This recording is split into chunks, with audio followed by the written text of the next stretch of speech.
Olá, bom dia. Sexta-feira, 12 de abril de 2024. Sou Gustavo Reis, esse é o Jornal da Manhã, no Todo Poder Emanando do Povo. Você que está assistindo aqui pelo YouTube, está assistindo no canal do Todo Poder Emanando do Povo, mas você que está assistindo no Twitter, você está assistindo pelo canal do Aliados Brasil, na minha conta pessoal do Twitter, ou na conta pessoal do Twitter do Rafael Satier. E eu peço para que você, que está numa plataforma ou na outra, compartilhe o link da nossa transmissão e nos ajude a fazer esse jornal mais uma vez. Quero agradecer a presença de todos que já estão aqui, pedir para quem estiver dentro do YouTube colocar ali a cidade de onde está nos acompanhando, né? Da cidade de onde você está nos acompanhando, da cidade de onde você está nos assistindo, para que você comente e interage bastante, porque hoje eu preciso da ajuda de vocês. A princípio, serei eu sozinho. O André continua dengoso, não pode fazer. Satia também está em compromisso, viajando nesse momento. E o Canuto não está conseguindo estabelecer a conexão. Vocês viram que o Canuto tem tido problemas aí de internet. Então, por enquanto, serei eu. E eu peço para que você me ajude bastante a fazer essa transmissão. Já falei aqui, não gosto de fazer sozinho, não gosto de ficar falando sozinho, mas vou tentar. Vou tentar e vou começar a colocar aqui todo mundo que está nos assistindo, a cidade de onde está nos assistindo. Bom, nós estamos vivendo, enquanto eu vou colocando na tela aqui, nós estamos vivendo a cada dia um capítulo novo dessa disputa de poder no Brasil, né? Eu sempre gosto de falar sobre isso, dessa questão da disputa de poder no Brasil. E ontem nós vimos, né, mais alguns episódios dessa disputa de poder. E está aí, por isso que eu fiz o banner colocando o que vem por aí. E o que vem por aí. Depois de toda essa semana, hoje completa uma semana do Twitter Files, né, do X-Files, de tudo que aconteceu no Twitter, o que a gente teve até agora? E o que a gente terá até agora? O sistema sentiu golpe? Não sentiu golpe? O sistema está atacando? Não está atacando? Como é que a imprensa vem tratando isso? A internet vem tratando de um modo, a imprensa vem tratando de um modo na internet, como é que a imprensa vem tratando na televisão que realmente atinge mais pessoas nesse país? Como é que tudo isso está acontecendo? E eu vou tentar passar para vocês tudo isso aqui. Deixa eu botar mais algumas pessoas que estão aqui conosco. Camboriú, Porto Velho, Distrito Federal, Praia Grande, Macapá, Minas Gerais, Barra Bonita, Sorocaba, Juazeiro da Bahia, Araçatuba, Nova Iguaçu, enfim, São Paulo. Vou parar daqui, daqui a pouco eu continuo a colocar mais pessoas falando conosco. Ontem nós tivemos o Supremo Tribunal Federal, e é com essa notícia que eu vou começar, deixa eu preparar ela aqui, abrir para falar com vocês. Ontem nós tivemos o Supremo Tribunal Federal aumentando o seu poder. O Supremo Tribunal Federal dizendo que durante mais tempo, durante mais período, o foro privilegiado será aplicado, ou seja, o STF forma a maioria para manter o foro privilegiado, mesmo depois de saída do cargo. O presidente do STF, Luiz Roberto Barroso, votou com o relator do caso, o ministro Gilmar Mendes. O julgamento ocorre de forma virtual. Formou na maioria, na madrugada, né, dessa sexta-feira, para ampliar o alcance do foro privilegiado, com o voto do presidente do STF, Luiz Roberto Barroso, o Supremo Tribunal Federal. Dessa forma, mesmo depois de um parlamentar deixar o cargo, ele continuará sujeito ao crivo do STF por eventuais crimes cometidos durante o exercício do mandato e relacionado às suas funções. A análise começou no fim de março, quando 5 ministros já haviam votado, mas o julgamento foi paralisado por um pedido de vistas do ministro Barroso. E o que vai mudar com essa decisão? Com o atual placar, o STF tende a mudar um entendimento firmado em 2018, segundo o qual o foro por prerrogativa de função conferido aos deputados federais e senadores se aplicaria apenas a crimes cometidos no exercício do cargo, em razão das funções a ele relacionadas. Prevaleceu naquela ocasião o voto do ministro Barroso. 6 anos depois, contudo, em virtude da crise entre o judiciário e o poder legislativo, o relator do caso, o ministro Gilmar Mendes, trouxe a questão de ordem para que a Corte revisite o assunto. Em seu voto, Mendes afirmou que o foro é uma prerrogativa do cargo e não um privilégio pessoal. Ressaltou ainda que, justamente por isso, deve permanecer mesmo com o fim do mandato. E o que ele disse, abre aspas aqui: A saída do cargo não ofusca as razões que fomentaram a outorga de competência originárias aos tribunais. O que ocorre é justamente o contrário. É nesse instante que adversários do ex-titular da posição política possuem mais condições de exercer influências em seu desfavor, e a prerrogativa de foro se torna mais necessária para evitar perseguições e maledicências, fecha aspas, disse o ministro Gilmar Mendes. Bom, aqui no programa a gente tem o professor André e tem o Canuto que falam muito bem dessa questão jurídica. Mas eu quero fazer essa análise com vocês, não vou entrar tão no mérito jurídico, mas como uma frase proferida com boa vontade pode levar as pessoas a entenderem que realmente essa é uma atitude necessária. Mas eu quero pegar a última frase aqui do ministro Gilmar Mendes. E ele diz o seguinte: a prerrogativa de foro se torna mais necessária para evitar perseguições e maledicências. O que a gente tem vivido hoje no Brasil e o que o Elon Musk aí nas salas, nos spaces, enfim, conversado com o mundo inteiro, tem dito? Que o judiciário, a lei está infringindo a lei e que o judiciário tem se assemelhado, através da figura do ministro Alexandre de Moraes, tem tomado o poder e tem se assemelhado ao executivo. E se o judiciário faz isso, será que o judiciário, então, tendo a extensão do foro privilegiado, ele vai se valer disso para fazer perseguições e maledicências? Porque na prática e de fato é isso que vai acontecer. Por exemplo, o presidente Bolsonaro, agora fora da presidência da República, agora como cidadão comum, continuará sendo julgado pelo Supremo Tribunal Federal. E os seus casos não vêm para a primeira instância. Isso com o presidente Bolsonaro e com qualquer político. Na contramão daquilo que deveria estar acontecendo e daquilo que a nossa bancada deveria estar lutando. Por que um foro privilegiado? O nome já diz, foro privilegiado. Não, esse não é um nome técnico, não é um nome verdadeiro, mas é um nome de fato, foro privilegiado. Por que pessoas no país precisam ter foro privilegiado? Por que pessoas no país precisam ser julgadas por uma única corte, ter esse privilégio? Porque ao longo da história, independente de quem esteve no Supremo Tribunal Federal, o que a gente viu foram privilégios para alguns e, efetivamente, a gente vê perseguições para outros, por conta de uma única corte. Não deu certo, não funciona.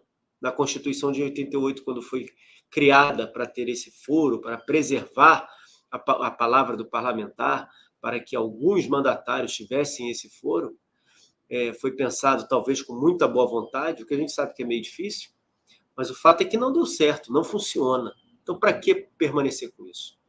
Por que a gente não deve se assemelhar a alguns países, ou, aliás, ir além de alguns países? Claro que um presidente da República, talvez um ministro de Estado, talvez o presidente de uma das casas, tenham que ter o foro privilegiado para evitar as ações políticas em juizados de primeira instância, como a gente viu durante o governo Bolsonaro. Quem não se lembra, o juiz da primeira vara federal, da segunda vara federal, da quinta vara federal, de não sei da onde, agiu dessa maneira contra o governo. Agiu dessa maneira contra o presidente Bolsonaro. A gente viu isso durante o governo Bolsonaro.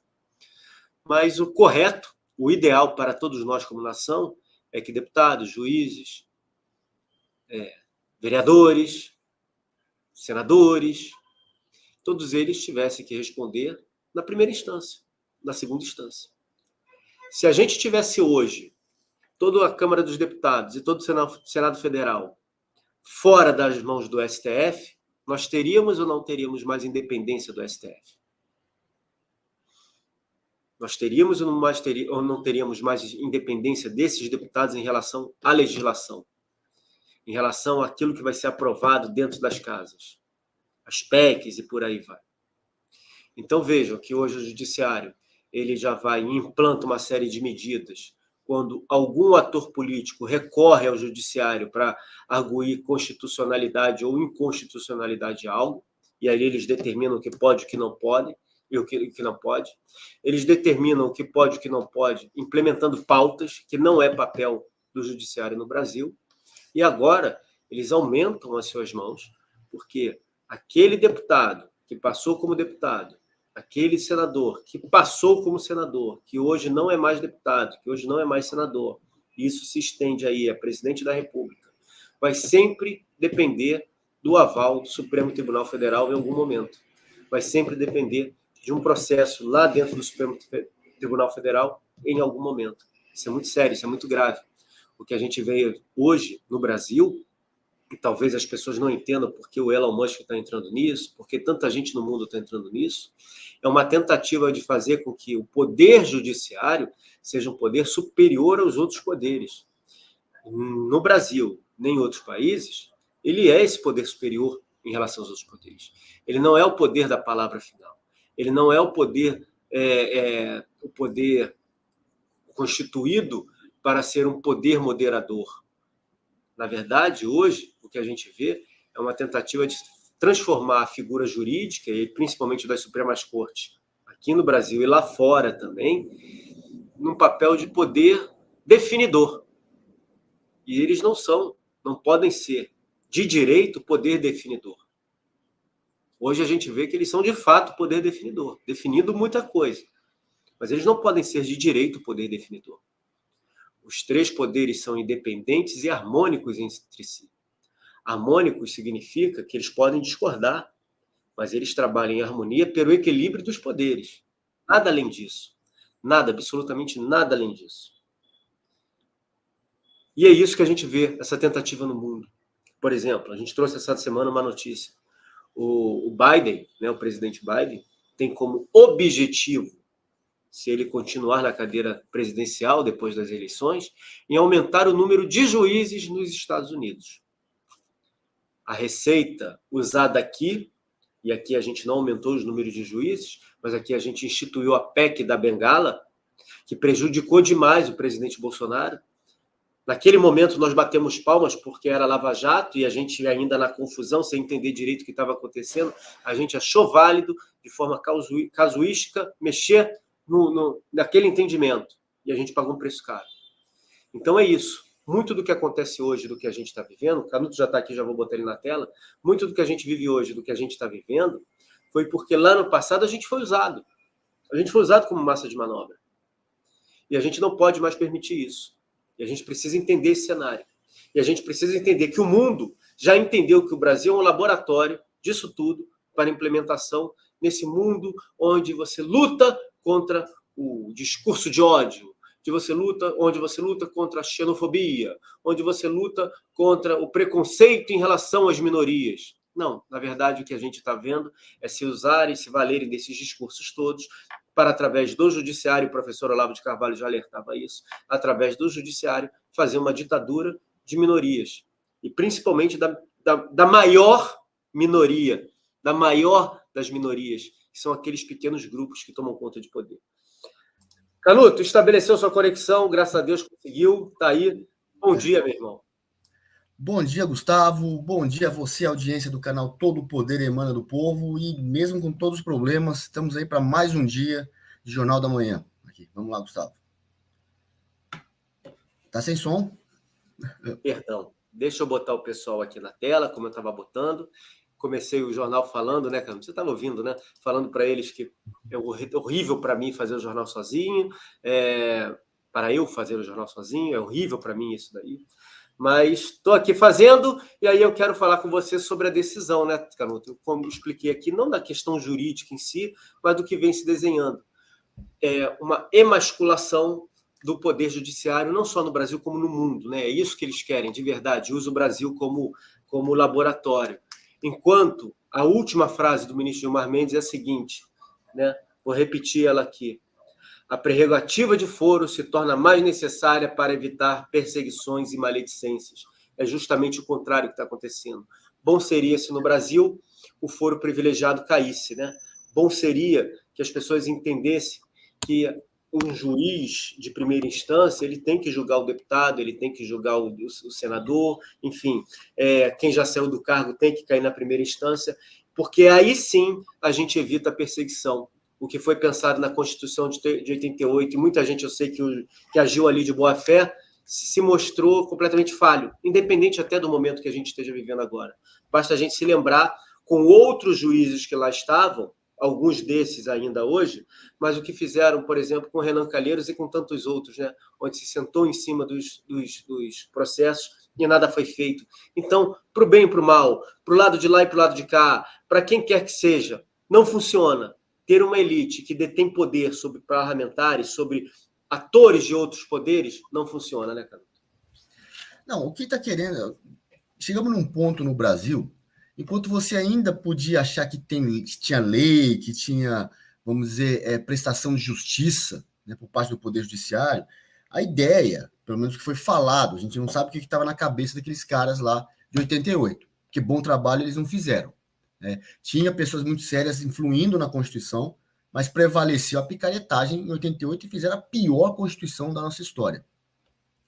Aí a ideia é que uma pessoa de poder ser julgada por um juiz na primeira instância, um juiz que é recém-passado num concurso, né? Naquela época não tinha nem a quarentena de 3 anos entre terminar uma faculdade de Direito e fazer um concurso para juiz.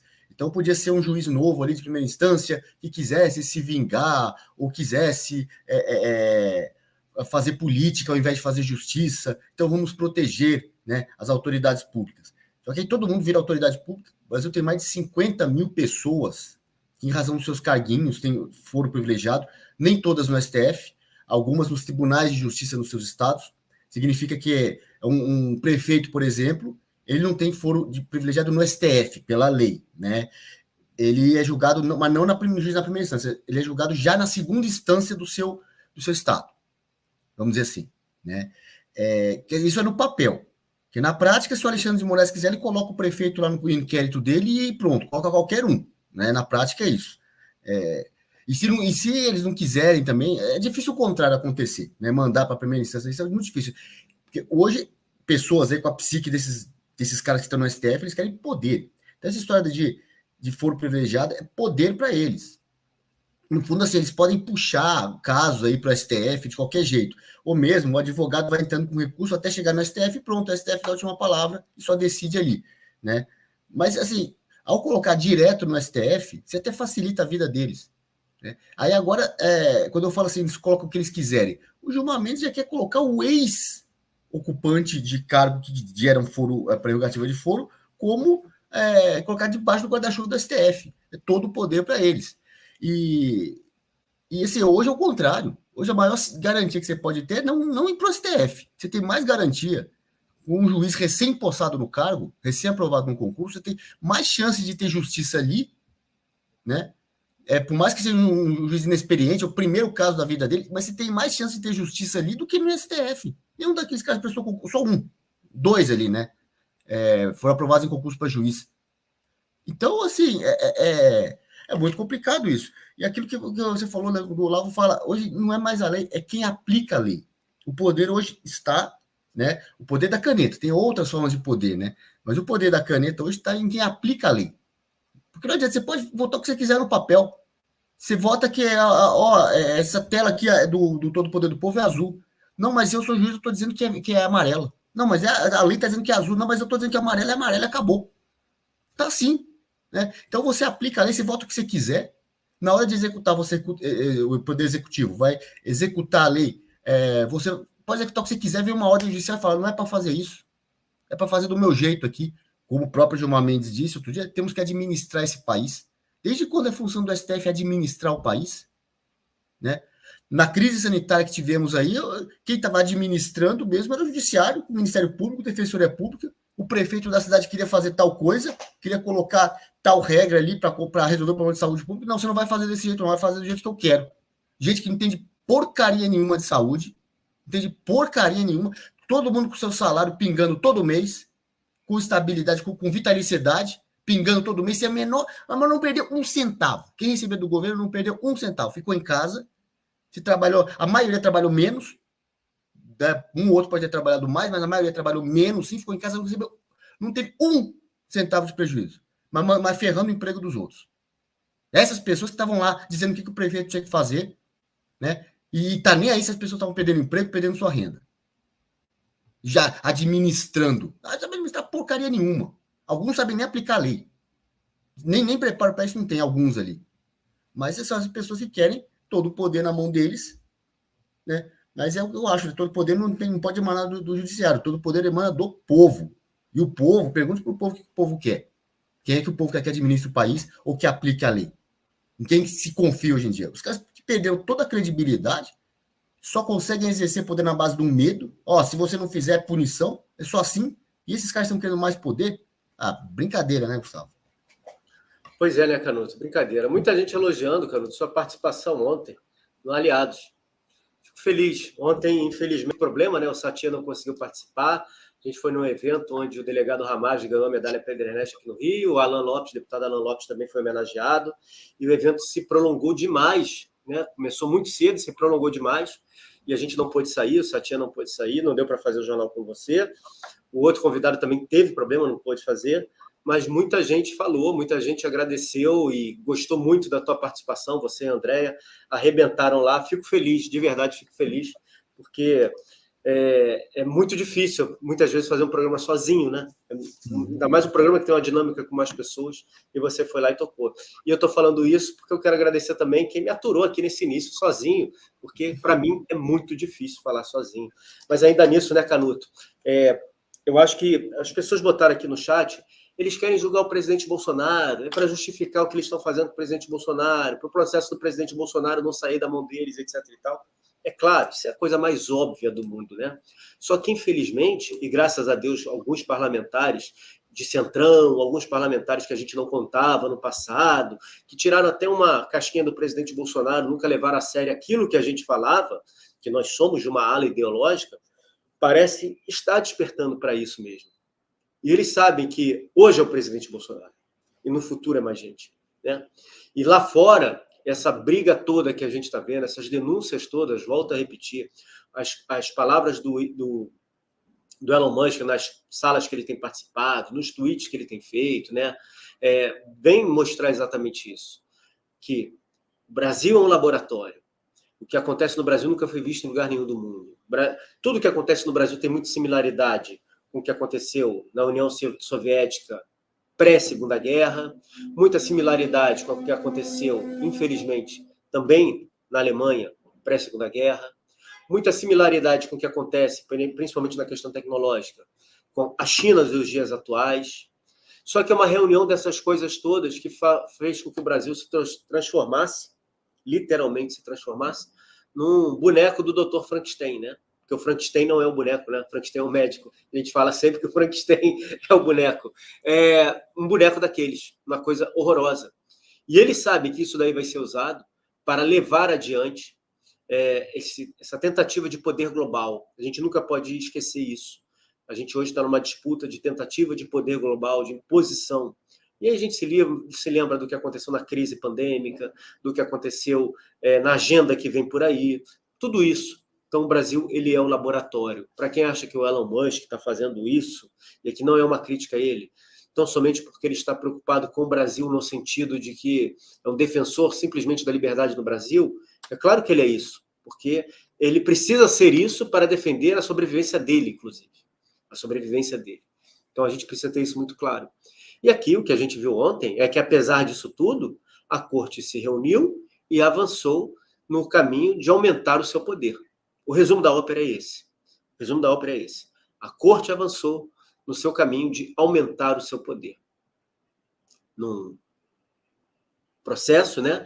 numa revisita, como estava ali no próprio texto, feita pelo ministro Gilmar Mendes.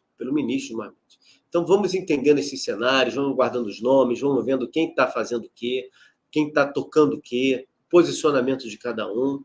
Vejam que durante todo esse processo, tudo isso que está acontecendo, todas essas denúncias, o Nicolas Ferreira teve uma abertura de inquérito no próprio Supremo Tribunal Federal, porque ele chamou o presidente da República de ladrão. Olha, durante isso tudo, que está nos deixando eufóricos, felizes, etc. e tal, o Nicolas Ferreira está sofrendo uma abertura de processo porque chamou o presidente da República de ladrão. E o curioso é que o mesmo ministro que abriu isso disse que, há 2 anos atrás, que os crimes de verdade aconteceram, para a gente não esquecer disso, que os crimes de verdade aconteceram. Canuto, presidente Bolsonaro foi chamado de genocida por um monte de deputado da esquerda durante muito tempo. O que ele de fato não é. Porque genocida é quem persegue um povo, quem persegue uma etnia. Você pode achar até, na sua maluquice, que o presidente Bolsonaro ficou com raiva de quem queria fazer algo. Mas você não pode chamá-lo de genocida, porque ele de fato não é. Mesmo assim, a gente não teve nenhuma abertura de processo. Mas contra o Nicolas, uma figura de força no Brasil, não é à toa que estão atacando o Nicolas, é o deputado mais votado da história do Brasil, é alguém que é um jovem, é alguém que fala muito bem, é alguém que assumiu agora a Comissão de Educação no Brasil, uma das comissões mais importantes e que mexe com interesses, não só da esquerda do jeito que a gente vê, mas mexe com o interesse de muita gente grande, porque o Ministério da Educação tem contratos que não acabam mais. A gente vê isso daí, né?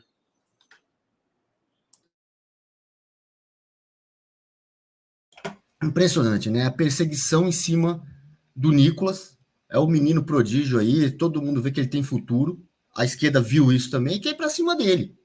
Aí depois arruma um motivo, porque chamou o Lula de ladrão. Desculpa, o Lula é ladrão, eu tô falando isso aqui, no ar. O povo diz isso na rua, o povo inteiro canta na rua, cantou em várias cidades do Brasil, vai cantar em Copacabana dia 21, Lula ladrão, seu lugar é na prisão. Vai lá, prende todo mundo que tá em Copacabana. Eu vou cantar junto lá. Não, mas o problema não é esse. Eles sabem que é ladrão. O problema é querer pegar o Nicolas. Aí acha qualquer coisa aí. Qualquer coisa. E nesse caso, né, Canuto, é bom a gente lembrar que ele está sendo processado por injúria, calúnia, difamação, enfim. O que está no artigo, o que está na lei. O problema, e aí a gente tem que sempre reclamar disso, é o que vale para um, não vale para outro. É o pau que bate em Chico, que não está batendo no Francisco. E só Chicos, os Chicos é que estão levando lambada, vara de marmelo o tempo inteiro. Tudo bem, se a gente quer, vamos dizer assim, acabar com esse tipo de argumento ad hominem, se então ninguém mais pode chamar alguém de ladrão porque está ferindo a honra, não sei o quê, que isso sirva para todos, mas não é isso, né? Efetivamente não é isso. Pelo menos dessa vez não foi algo fora da lei, mas é um absurdo por ser exatamente isso daí que a gente está vendo, né?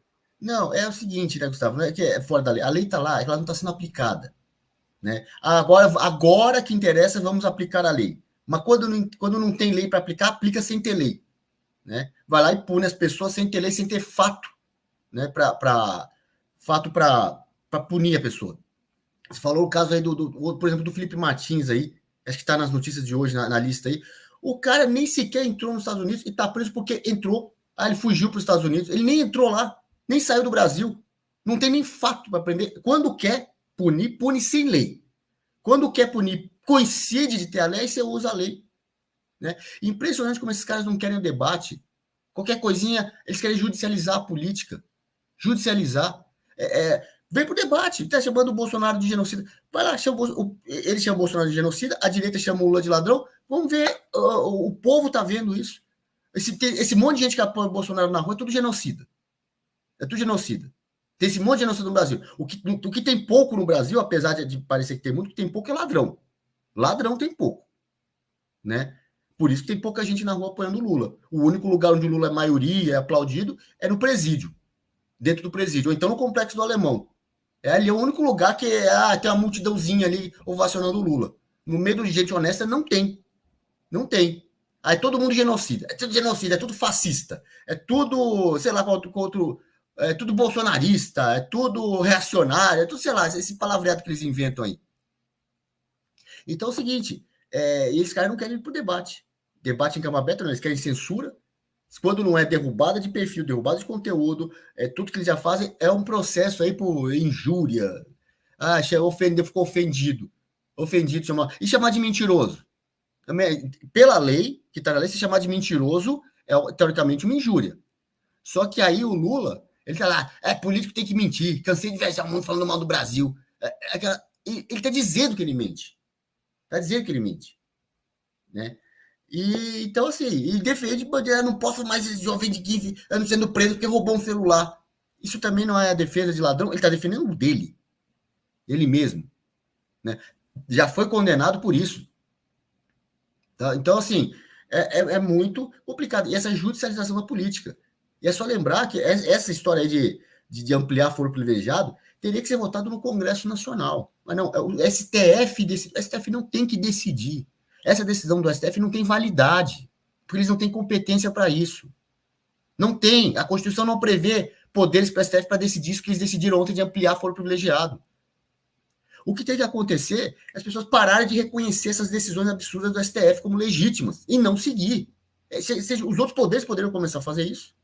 Tivemos a chance de fazer isso no passado, não fizemos. O governo atual é compactuado com isso, está no meio do esquema aí, então não vai fazer nada. O parlamento, uma parte do parlamento não quer isso, mas uma outra parte ou quer ou é omissa diante disso, ele vai aceitar. Mas o certo mesmo não precisa ser agora, pode ser no futuro. Falar, essa decisão aqui que vocês tomaram lá no passado, lá no dia 11 de abril, né, foi uma maioria, a decisão não foi tomada ainda, vai ter uma data aí. Olha, essa decisão de vocês a gente não reconhece como válida, não vai ser cumprida. Não é porque é o ministro XYZ, não, é porque essa decisão não está prevista na Constituição que vocês tenham atribuição para decidir o que vocês decidiram. Portanto, não interessa nem o que foi decidido, a favor ou contra. Vocês não têm atribuição constitucional para decidir isso. Portanto, devolve e vai ser sumariamente ignorada. É isso que tem que ser feito no futuro. Não é fechamento de poder, gente, não é prisão de membro de poder, não é isso.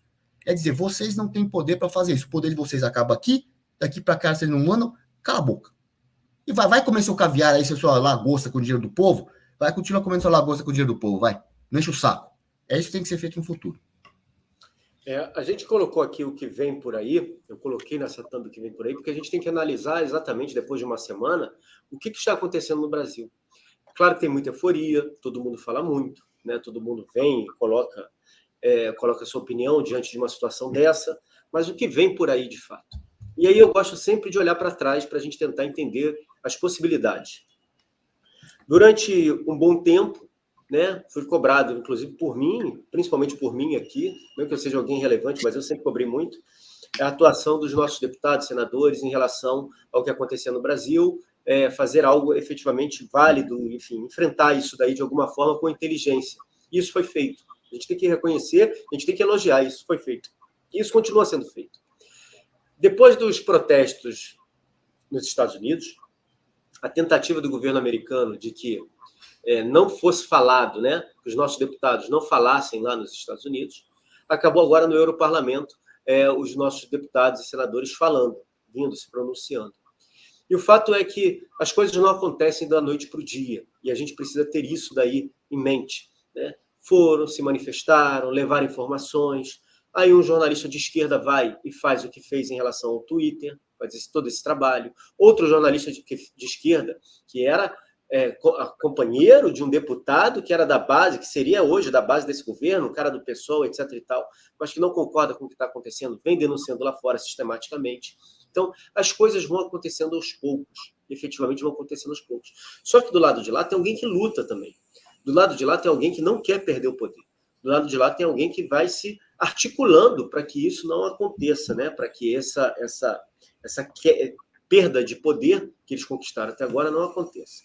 E o que a gente viu, principalmente na imprensa, foi a imprensa escrita, que hoje está na internet, repercutindo o assunto, a imprensa televisiva falando de modo negativo sobre o assunto e tirando o assunto do ar. Simplesmente tiraram o assunto do ar, não falam mais do assunto. Na minha opinião, obviamente, é que serão necessárias mais denúncias sobre o que acontece no Brasil. Ontem a gente teve o Schallenberg, né, no Congresso Nacional falando sobre isso, o Eduardo Bolsonaro no Europarlamento falando sobre isso. As denúncias são muitas, as denúncias são grandes. Mas alguns assuntos ainda não foram abordados, né, Canuto? Por exemplo, a questão dos presos políticos, uma questão como a do Felipe Martins, que é um dos maiores absurdos que a gente está vendo e que ninguém fala nada, né? Qual a sua expectativa em relação a isso, Canuto? Você acha que o Felipe Martins ainda ficará preso muito tempo? Conseguirão inventar algum outro argumento para mantê-lo preso? Porque aquilo que foi colocado na petição inicial não serve, né? Que ele teria fugido para os Estados Unidos, etc. e tal. Isso daí já caiu por terra, já foi provado que caiu por terra. Autoridades americanas já mandaram comprovante de que ele não deu entrada lá nos Estados Unidos, mas ele continua preso por isso. Você acha que isso se alonga, Canuto? Bom, eu não tenho bola de cristal aqui para saber quanto tempo ainda se alonga. O que a gente tem que analisar nessa questão é... Faz sua bet, sua aposta, né? Tudo aqui que a gente faz é futurologia, a gente não tem como afirmar com certeza, né? Não, a gente tem uma expectativa, né? A gente tem uma expectativa.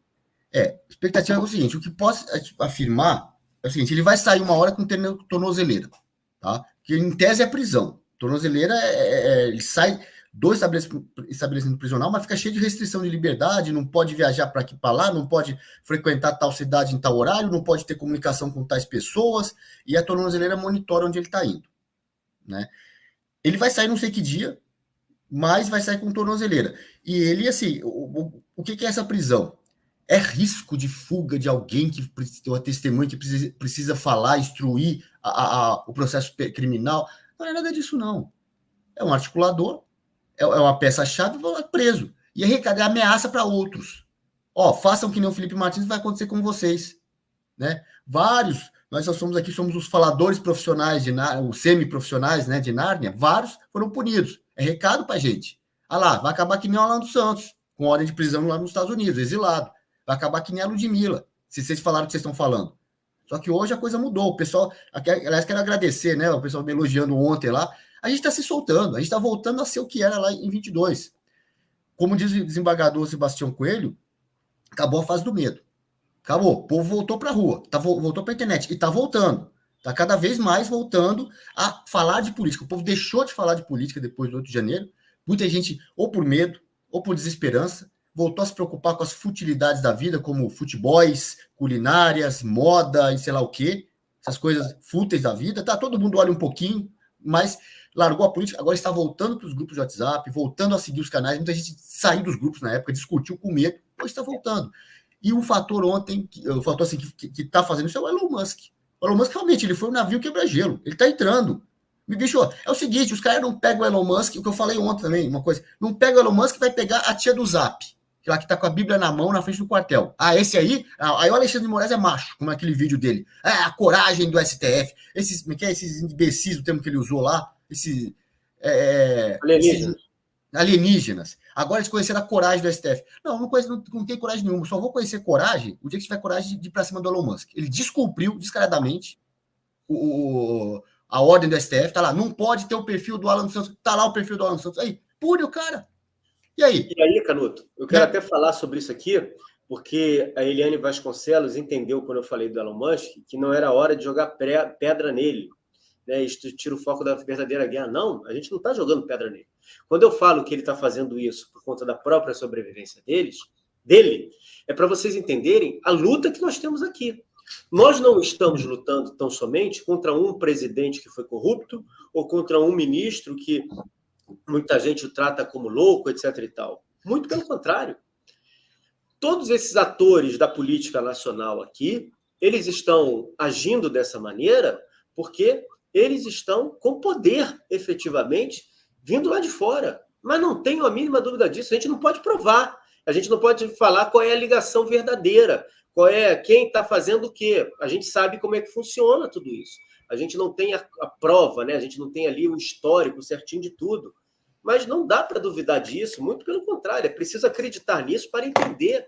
E isso, eu gosto de falar muito isso, porque durante o período do presidente Bolsonaro, ao longo do governo do presidente Bolsonaro, o Canuto sempre fala isso. Olha, a gente conhece muitas pessoas que votaram no Bolsonaro em 2018 e deixaram de votar em 2022. A gente conhece muita gente que abandonou o barco durante o caminho. E essas pessoas que abandonaram o barco durante o caminho foi por um perfeito modo de pensar, que é completamente imperfeito, de não compreender o cenário que a gente está envolvido. A incapacidade que o presidente Bolsonaro tinha de fazer muito mais coisas. Quando o presidente Bolsonaro falava, meu exército é o povo brasileiro, e ele falou isso algumas vezes, é porque ele sabia que ele não estava... No fundo, apesar dele ter muita esperança e muita vontade de contar com as forças aqui no Brasil, ele sabia que só tinha o povo mesmo, que as coisas eram muito maiores. Vejam, alguém perguntou aqui, ó, Gusta, você acredita que os ministros indicados pelo presidente estão nessa interpretação de dureza ou estão lá de número e são omissos, sem oposição? Vejam só, a gente falou aqui sobre a questão da indicação do PGR, né? A indicação que o Lula fez de PGR e a indicação que o presidente Bolsonaro fez de PGR. E na época teve muita gritaria e o presidente Bolsonaro, acredita em mim, confie no que eu estou fazendo. E eu falei nesse jornal, nem o presidente Bolsonaro e nem o atual presidente indicaram o PGR que queriam. Eu falei nesse jornal. Por que será? Por que será que eles não conseguem indicar o PGR que eles queriam? Será que o presidente Bolsonaro indicou efetivamente os ministros que ele gostaria de ter indicado? Será que foi ele que indicou os ministros? Vamos lembrar as relações do senhor Sérgio Moro e de sua esposa com a Open Society. Sérgio Moro, no governo do presidente Bolsonaro, logo no primeiro mês não, é exagero, no terceiro mês, foi em março, ele tentou colocar a Ilana Zabó dentro do Ministério da Justiça.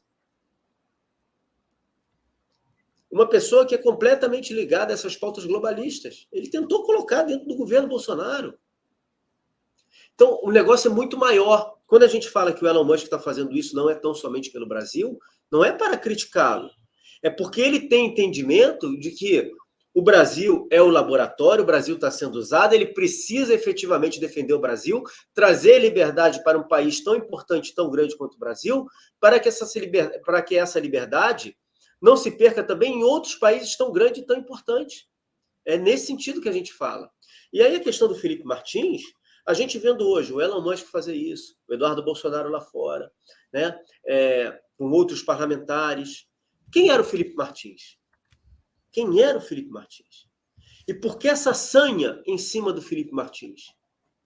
Alguém que hoje era um simples assessor internacional do presidente Bolsonaro e que hoje não tem poder, não tem caneta, por que ele está sendo tão perseguido? Por que ele está preso para ficar incomunicável? Porque o motivo é esse, é para ele não se comunicar. Se eu prendo alguém para não se comunicar, alego uma série de questões para que ele fique incomunicável e não liberto ele nesse momento que a gente está vendo isso tudo, o que o Felipe Martins estava fazendo como pessoa, como ser, como cidadão? Questão de lógica. Ele estava se comunicando. Alguém que fala muito bem inglês, alguém que é de relações internacionais, alguém que estava do lado do presidente Bolsonaro, estava se comunicando. E o se comunicar, muitas vezes, aliás, na maioria das vezes, não é ter uma conta na rede social. Ainda mais quem tem relações, network, não é ter uma conta na rede social. Felipe Martins poderia estar fazendo algo que a gente não estava vendo. Na minha opinião, é isso. Ele estava fazendo algo que a gente não estava vendo. Mas era algo de fundamental importância para o país. E é por isso que ele está preso. Eu acho que isso daí é igual 2+2. A gente muitas vezes não vê. O genial, o monstro sagrado, né? Um dos maiores pensadores do Brasil, e pensador mesmo, né? O Nelson Rodrigues falava: o óbvio é tão óbvio depois que alguém viu o óbvio. Ela falava alguma coisa mais ou menos assim. Quantas coisas a gente vê, mas isso é óbvio, mas só que ninguém viu antes. E ele usava como exemplo o sujeito que depois de 2 anos, 3 anos de uma universidade ter sido elaborada aqui no Rio, abriu um bar em frente à universidade. E todo mundo falava: poxa, esse cara também é óbvio, está em frente à universidade, cheio de jovem, vai vender muita cerveja. Pois é, mas durante 2 anos, 3 anos, ninguém viu o óbvio. E ele foi lá e viu. Então é isso. Eu acho que agora a gente começa a despertar para o real motivo para o Felipe Martins estar preso. Não é simplesmente porque ele foi um assessor lá no governo Bolsonaro e criou desafetos lá dentro. Diante de tudo que está acontecendo no mundo, das denúncias, o que o Felipe Martins não estava fazendo? O que o Felipe Martins não poderia estar fazendo? É isso ou é muito chapéu de alumínio, Canuto? Não, você falou, voltou no Felipe Martins e já levantou a bola de novo. O que eu estava dizendo você já explicou a questão do Felipe Martins, o que ele estava fazendo, a gente não sabe. Né? Alguma coisa ele estava fazendo pelo país ali, né? Articulando, conversando com um e outro e fazendo trabalho de bastidores. A prisão justamente por isso, ele é uma peça-chave que foi retirada. Então, essa é o cerne da questão. Não é porque ele foi para os Estados Unidos ou não foi. Então, assim, aí não tinha o que falar. Ele não estava descumprindo nenhuma lei, não tinha fato. Inventaram que ele foi para os Estados Unidos. Já está lá. A alfândega dos Estados Unidos acabou de dizer, ele não entrou aqui. O APF no Brasil não tem registro de saída. Então, que fuga é essa? Que ele não saiu daqui, não entrou lá. Ele estava no Brasil com o endereço certo, ele não estava escondido, tanto que acharam ele facilmente na casa dele, não estava fugindo de nada, né? E aí prenderam. Assim, ele já deveria ter sido solto depois que for revelar tudo isso. Aliás, ele não deveria ter sido preso pela lei. Uma vez sendo preso, está aqui o erro, deveria ter sido solto e ser indenizado ainda. Ele pode, teoricamente, pela lei, poderia pedir indenização. Adianta pedir hoje em dia, não vai ganhar. Com Alexandre de Moraes, ele não vai ganhar indenização. Então, ele está preso, irregularmente. Deveria ter solto, não está solto. Então, assim, irregular para irregular, ele vai ficar tempo irregular. É difícil dizer até quando ele vai ficar. Até quando. Eu não sei o que o advogado ele está fazendo, mas o que tem fazer nesses casos é o que se faz em algumas ditaduras. A única coisa que o advogado pode fazer numa ditadura, pedir clemência. Eu lembro que no 8 de janeiro, os colegas que foram lá para Brasília ajudar os presos políticos, eu falei, gente, não adianta argumentar pela lei. Peça clemência, diz que ele vai ficar comportado, que não vai fazer de novo. É a única coisa que se pode fazer. Não adianta, pelo artigo da lei tal, ele não quebrou nada. Não adianta, ninguém ele tinha razão para ter sido preso, mas foi. Não adianta você argumentar pela lei. Peça clemência, diz que vai se comportar bem daqui para frente, que não vai fazer, e tem que ficar de molho. Muita gente que estava de tornozeleira está de molho, não está podendo falar na internet, apesar de que na manifestação na Paulista, muita gente mostra com orgulho aqui, ó, estava lá no 8 de janeiro, a tornozeleira virou símbolo de coragem. Olha aqui, eu estava no 8 de janeiro, sou vítima aqui do AM, mostrando, as pessoas na Paulista mostrando a tornozeleira no pé. Copacabana vai ter isso também. Só que a pessoa tem que ficar discreta ali. Não dá para pegar o microfone e falar. Mas vai na manifestação, mas fica discreta. Né? Então, é o que dá para fazer hoje em dia. Vivemos numa ditadura. Vivemos numa ditadura. Né? A gente faz o que pode, faz o que dá para fazer. E aí, Gustavo, para aproveitar, pegar comentário, já vou te devolver a palavra. Você está colocando o comentário do pessoal. O maestro Natan, ele fala assim: de que adianta o Bolsonaro lotar as cidades com a sua presença, apoiando vários candidatos a prefeitos para o Brasil, se a urna não é confiável? Porque vai fazer isso agora de novo em Copacabana no domingo. Gente, é o seguinte, a urna realmente, o problema maior não é a urna, é o apito amigo, tá? Foram o problema dos direitos de resposta, as inserções de rádio que não aconteceram, as decisões de presidência de partido, de quem pode ser candidato, quem não pode, um monte de candidatura de deputado caçado. Esse é um problema muito maior do que a urna eletrônica. Né? E a urna, até poderia existir a urna se houvesse contagem pública de votos. É mais importante do que a questão da urna no voto no papel. E aí, uma coisa que eu sempre falo, diferentemente da última eleição, dessa vez são 5.568 eleições no Brasil, uma em cada cidade. Mesmo a turma, que eventualmente não pode acusar aqui e tal, mas a turma que poderia querer fraudar uma eleição, uma coisa é você fraudar uma eleição de presidente. 5.500 pessoas fraudando, sabe? Se você é muita gente envolvida, o risco também é muito grande. Eu não acho que a eleição será fraudada em 5.568 cidades. Se houver alguma manipulação, o apito amigo que o Elon Musk está acusando, aí, o apito amigo, né, vai ser nas grandes cidades, 10 no máximo. Não vai ser nas pequenas cidades. Ali ainda tem alguma chance, sim, de entrar, e às vezes na eleição de vereador você consegue colocar. É importante, é fazer o que dá para fazer. Nós estamos lutando, é aquele jogo que nós jogamos no estádio, né? A torcida está do nosso lado, que a rua é a torcida, o outro lado não tem torcida, mas tem o juiz do jogo, do lado deles. Então são 11 jogadores de um lado mais a torcida contra 11 jogadores mais o juiz do outro lado. Nós estamos contra o juiz. O juiz está inventando pênalti contra a gente, está expulsando o jogador do nosso time, mas vamos fazer o quê? Vamos assim mesmo. Né? Às vezes, quando acontecem essas coisas, no futebol, a torcida invade o campo, né? Mas não estou falando para fazer isso, não. A torcida vai invadir Copacabana, invadiu a Paulista, são as invasões de campo da torcida brasileira. Mas essa é a luta que a gente tem que jogar e tem que jogar com as armas que tem. E aí, um outro comentário que eu já vou te devolver, né, Gustavo? A Cláudia S. fala assim: estou aguardando o canal de TV, rádio e jornal impresso de direita. Muita reclamação. Já aparece aí. Assim, porque ela não escreveu revista, né? Porque revista tem. Revista tem, é só assinar a revista. R$ 9,99. Vai, Gustavo. Sobre essa questão do canal de TV, deixa eu então fazer uns comentários aqui antes de passar para a próxima notícia. Hoje é sexta-feira, a gente vai fazer um programa mais light, né? Sobre essa questão do canal de TV, impresso de direita, etc. e tal, a gente precisa entender como é que funciona o mercado. Né? Primeiro, concessão pública. A Jovem Pan sofreu uma pressão, mudou da água para o vinho, literalmente ficou de 4 para não perder a concessão.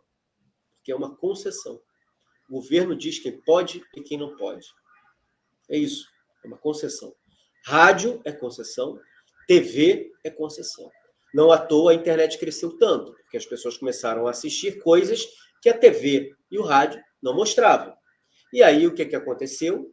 Essas grandes empresas detetoras da tecnologia começaram a fazer o jogo daqueles que são os donos do poder e donos de concessão e rede de TV, rede de notícia no mundo inteiro. O que a gente tem no Brasil também acontece lá fora. Antigamente você tinha uma série de rádios e TVs. Hoje em dia é tudo concentrado.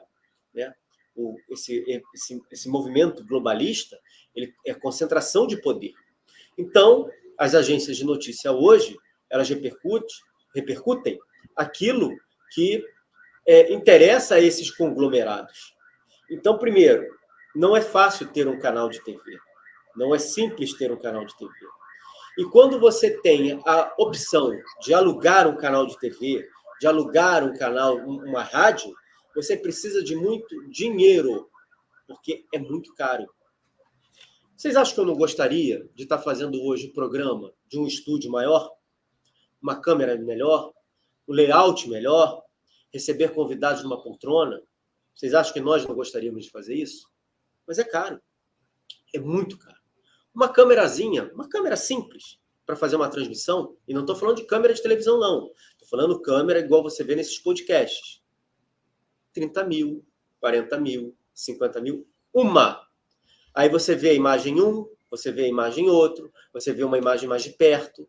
A gente está falando já de 3. Isso é para vocês terem uma ideia. Então, até para fazer um produto bacana para a internet, é muito caro. O projeto do Revista, ele vem para isso. Para que cada um ajude, colabore, assine para isso. Para a gente, talvez, conseguir, se a gente tiver um número, uma base de assinantes boa, para a gente, talvez, conseguir ter exatamente isso. Ter jornalistas renomados, ter gente de apoio.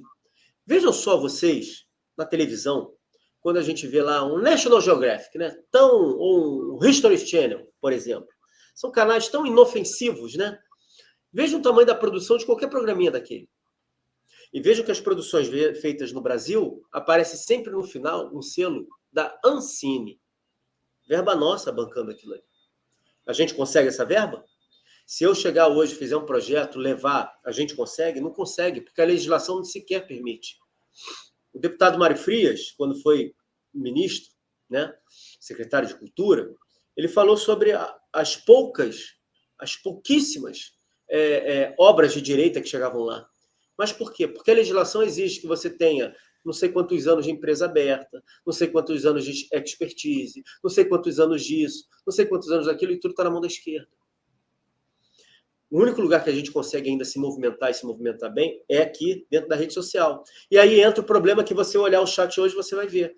Quantas e quantas pessoas estão dizendo que não receberam a notificação? Um caminhão aí hoje. Sabe o que está acontecendo?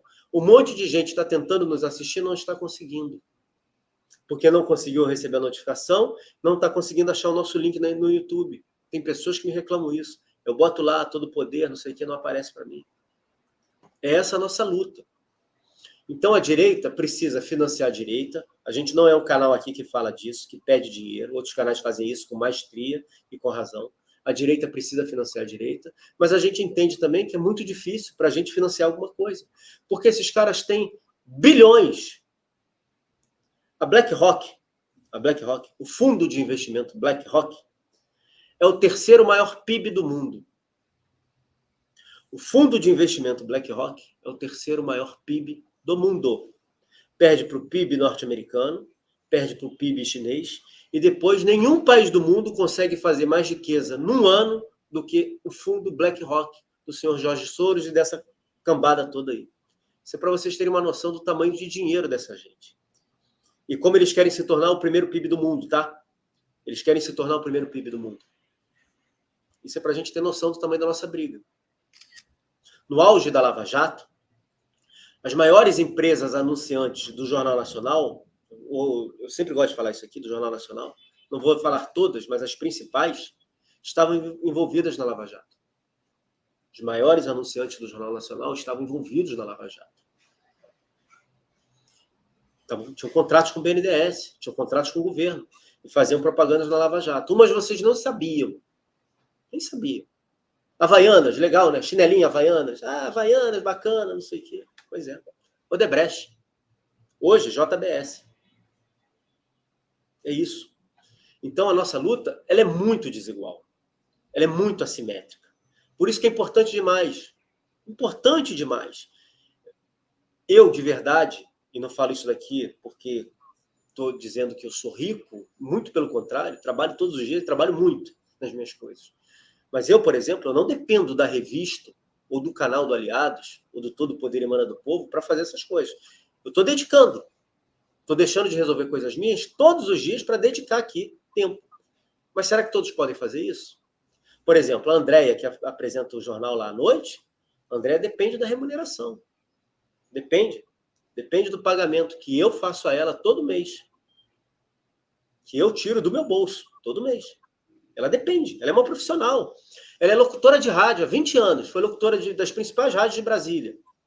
Você acha que ela tem espaço hoje para trabalhar nas rádios de Brasília? Vocês acham que ela consegue? E é contra isso que a gente luta. Hoje eu vi um trecho de um vídeo acho que era o Marco Antônio, do Fio Diário, falando exatamente isso, sobre luta desigual, com o Eduardo Bolsonaro, ele comentando lá no Parlamento Europeu da luta assimétrica. E é essa luta assimétrica. É muito difícil. Não é fácil. Não é simples.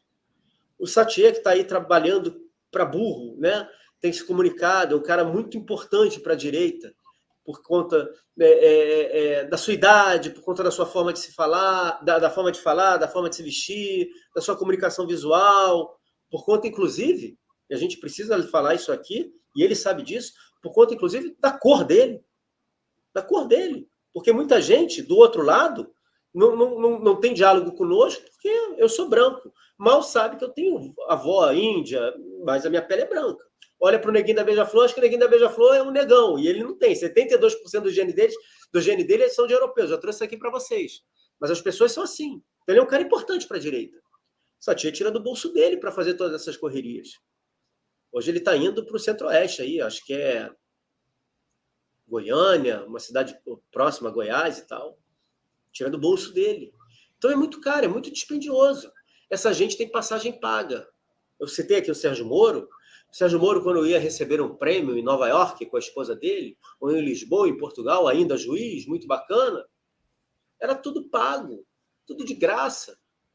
Vocês acham que esses deputados que estão lá fora e as pessoas que estão acompanhando esses deputados, ainda que consigam verbo por ser missão oficial, convite do parlamento, a casa pague alguma coisa, mas muita coisa sai do bolso desse pessoal, gente. Eu, ano passado, quando fui em Buenos Aires para fazer lá o fórum, lá, o primeiro fórum de Buenos Aires, etc e tal, foi do meu bolso. É contra isso que a gente luta. Então, ter um jornal, ter uma revista, é muito difícil. Você tem digital. Você tem digital. E quando você começa a imprimir, quando você começa a fazer, quando você começa a tentar fazer alguma coisa, você não consegue. O Alan dos Santos estava se preparando para alugar espaço de televisão. Estava se preparando. Falou sobre... A Jovem Pan também, na época que era a Jovem Pan, que antes... Porque a Jovem Pan foi pressão em cima do Tutinho. A Jovem Pan tem rádio. Aí começou a ir para a internet. Eles estavam montando a TV Jovem Pan. Quando foi a pressão em cima do Tutinho, ele teve que tirar todos os conservadores de lá, mas eles também estavam indo para a televisão. Acho que não conseguiram. E ainda ameaçaram perder a rádio que já tinha, né? Ficou aí. O que o Canuto está dizendo aqui, Canuto, desculpa te interromper, é que o segundo passo da Jovem Pan era ter o sinal aberto, não só na TV a cabo. Não conseguiram. Não conseguiram. Então, é caríssimo. É caríssimo. Eu sei que as pessoas ficam muito chateadas, às vezes, acham que a direita tem que ajudar, e falam assim, esse empresário rico de direita podia ajudar. Cara, os caras ajudam, tá? Ajudam. Mas não tem obrigação dele botar o negócio dele em risco também. A gente precisa entender isso. O cara é dono de alguma coisa na direita, uma loja de departamento muito grande, e ele precisa fazer mais do que ele já fez? Será? Será mesmo? Será que ele tem que misturar a vida pessoal, a luta dele de cidadão com a luta de empresa? E muitas vezes ele, como empresa, está fazendo? Então, assim, é complicado, é complicado. Então, é importante a gente fazer essa pausa aqui para poder falar sobre isso, né? Para poder falar sobre isso. É importante. Vejam quantas pessoas não estão nos assistindo hoje em relação a ontem. Por quê? Porque hoje está só eu e o Canuto. Ontem começou só eu e o Canuto. Ficou atrasei para entrar. Foi por isso, né? Não, é porque o Canuto atrasou. Não é, porque o algoritmo não entrega, as pessoas não conseguem acessar, e as pessoas vão fazer outra coisa, acabam se distraindo com outra coisa, acham outro programa e assistem. E é isso que eles fazem. Eu tenho sempre lembrado, a denúncia do Elon Musk, no início da denúncia do Schallenberg do Elon Musk, foi da perseguição nas redes sociais para tirar engajamento do público de direita dentro das redes sociais. Isso está acontecendo na nossa cara, aos olhos vistos. Aos olhos vistos. Está aqui, na nossa cara. Não é simples, não é fácil, mas a gente não pode parar. E não pode achar que fazer eleição, fazer manifestação não vai dar certo. Ou que a eleição não vai funcionar por conta do sistema eleitoral. Muita gente não acredita no sistema eleitoral, eu sou um dos que não acredita, mas A gente não pode achar que isso não vai funcionar, que não vai dar certo. Até porque a propaganda do outro lado, a propaganda subliminar do outro lado, é para mostrar força e para fazer você desistir. O Hitler falava isso, né? Você ganha a guerra tirando a esperança do outro lado. Você ganha uma guerra tirando a esperança do outro lado. E para finalizar sobre tudo isso que a gente está falando, né, o pau que bate Chico e bate Francisco, dessa confusão toda, é maquiavélico, tá? A expressão maquiavélico é por causa do livro Maquiavel. É maquiavélico. Aos amigos, tudo. Aos inimigos, o rigor da lei. E é isso que a gente está vivendo hoje. Procura-se uma brecha na lei para poder fazer com que o inimigo pague exatamente isso. E a gente já está num sistema do soviético, stalinista, o Lavrent Beria, né? Lavrent Beria lá que fazia. Me aponte um homem que arruma um crime. Se não tem crime, inventa um crime. E se não tem legislação, passa por cima da legislação em nome do bem, contra a tirania, contra isso, não sei o quê. O Olavo tem um tweet, eu procurei outro dia esse tweet, Canuto, não sei se você tem ele aí, que ele falava que aqueles que corroem a democracia, eles se colocam sempre como defensores da democracia. Na história do mundo é isso. Eles sempre fazem isso. E quando alguém ousa desmascarar esses daí são acusados das piores coisas. O que a gente vê hoje não é exatamente isso? Exatamente isso. É um tweet do Olavo lá de 18, de 19. Vai, Canuto. Não, você está falando do Laurent Beria, que inventava crimes, né? E lá, o que as pessoas faziam na União Soviética? O que podia fazer? Pedir clemência. E aí teve também mais um amigo que nos acompanha aqui, o Samuel Ribeiro, ele escreveu aqui, mas pedir clemência é admitir que cometeu crime, o que não aconteceu. Não é admitir, não está admitindo que cometeu crime. Não está admitindo. O crime não aconteceu, sequer aconteceu, quanto mais que a pessoa cometeu o crime, né? Como advogado, você tem que resolver o problema do cliente, da pessoa com quem você está defendendo. O cliente, às vezes, está pagando ou está fazendo de graça, não importa. Você precisa resolver o problema. O problema é tirar dali, é soltar.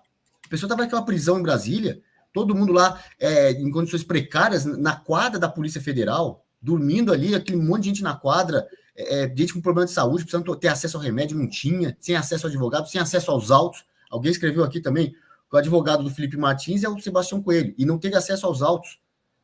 Mas isso assim, e o pessoal do Rio de Janeiro também não tinha, e antes também dos perseguidos políticos não tinha acesso aos autos, né? Os advogados falam, não consigo ver o que tem lá contra a pessoa que eu estou defendendo.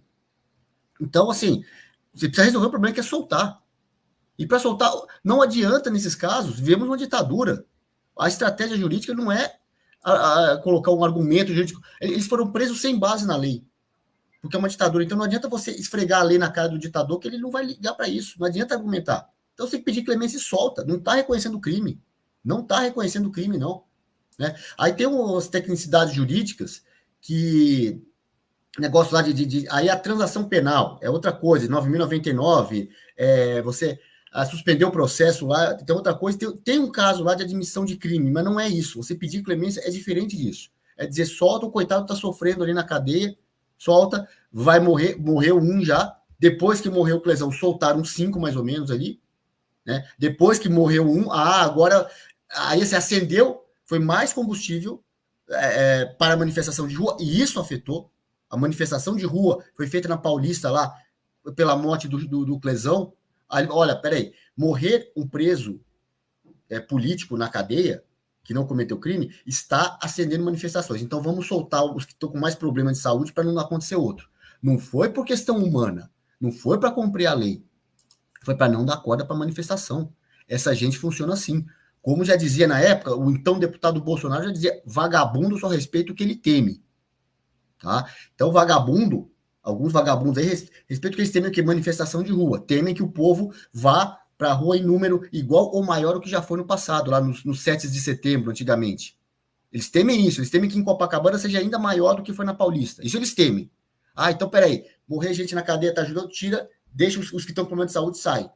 O Clesão tinha parecer médico e parecer do Ministério Público para soltar, que sequer foi analisado. O caso dele era urgente. Sequer foi analisado. Aí ele veio a óbito dentro da cadeia. Agora vamos fazer alguma coisa.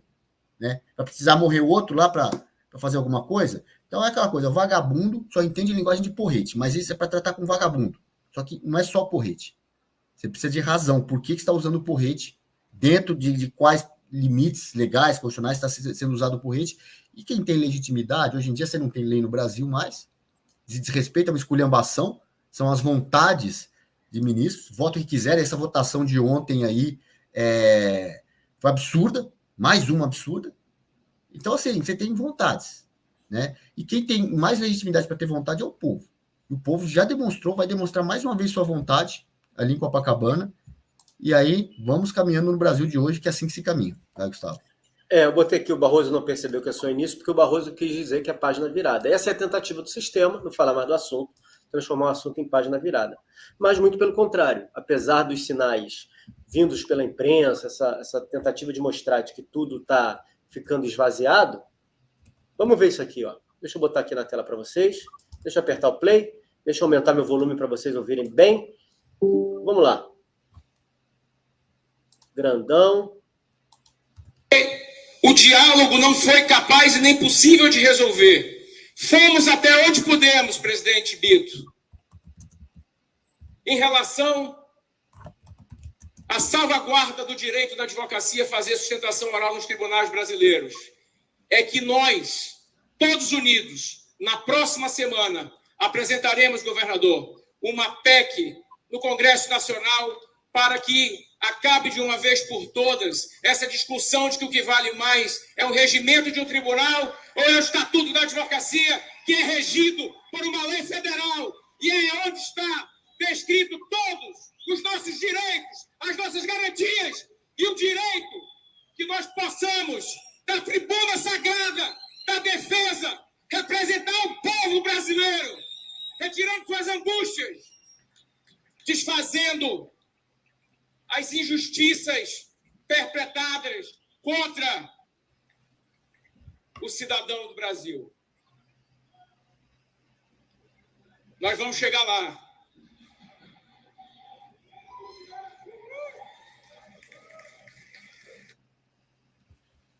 Pois é, Canuto. Nós vamos chegar lá. Não sei se vocês ouviram o que gritaram, né? Mas gritaram. Nós vamos chegar lá.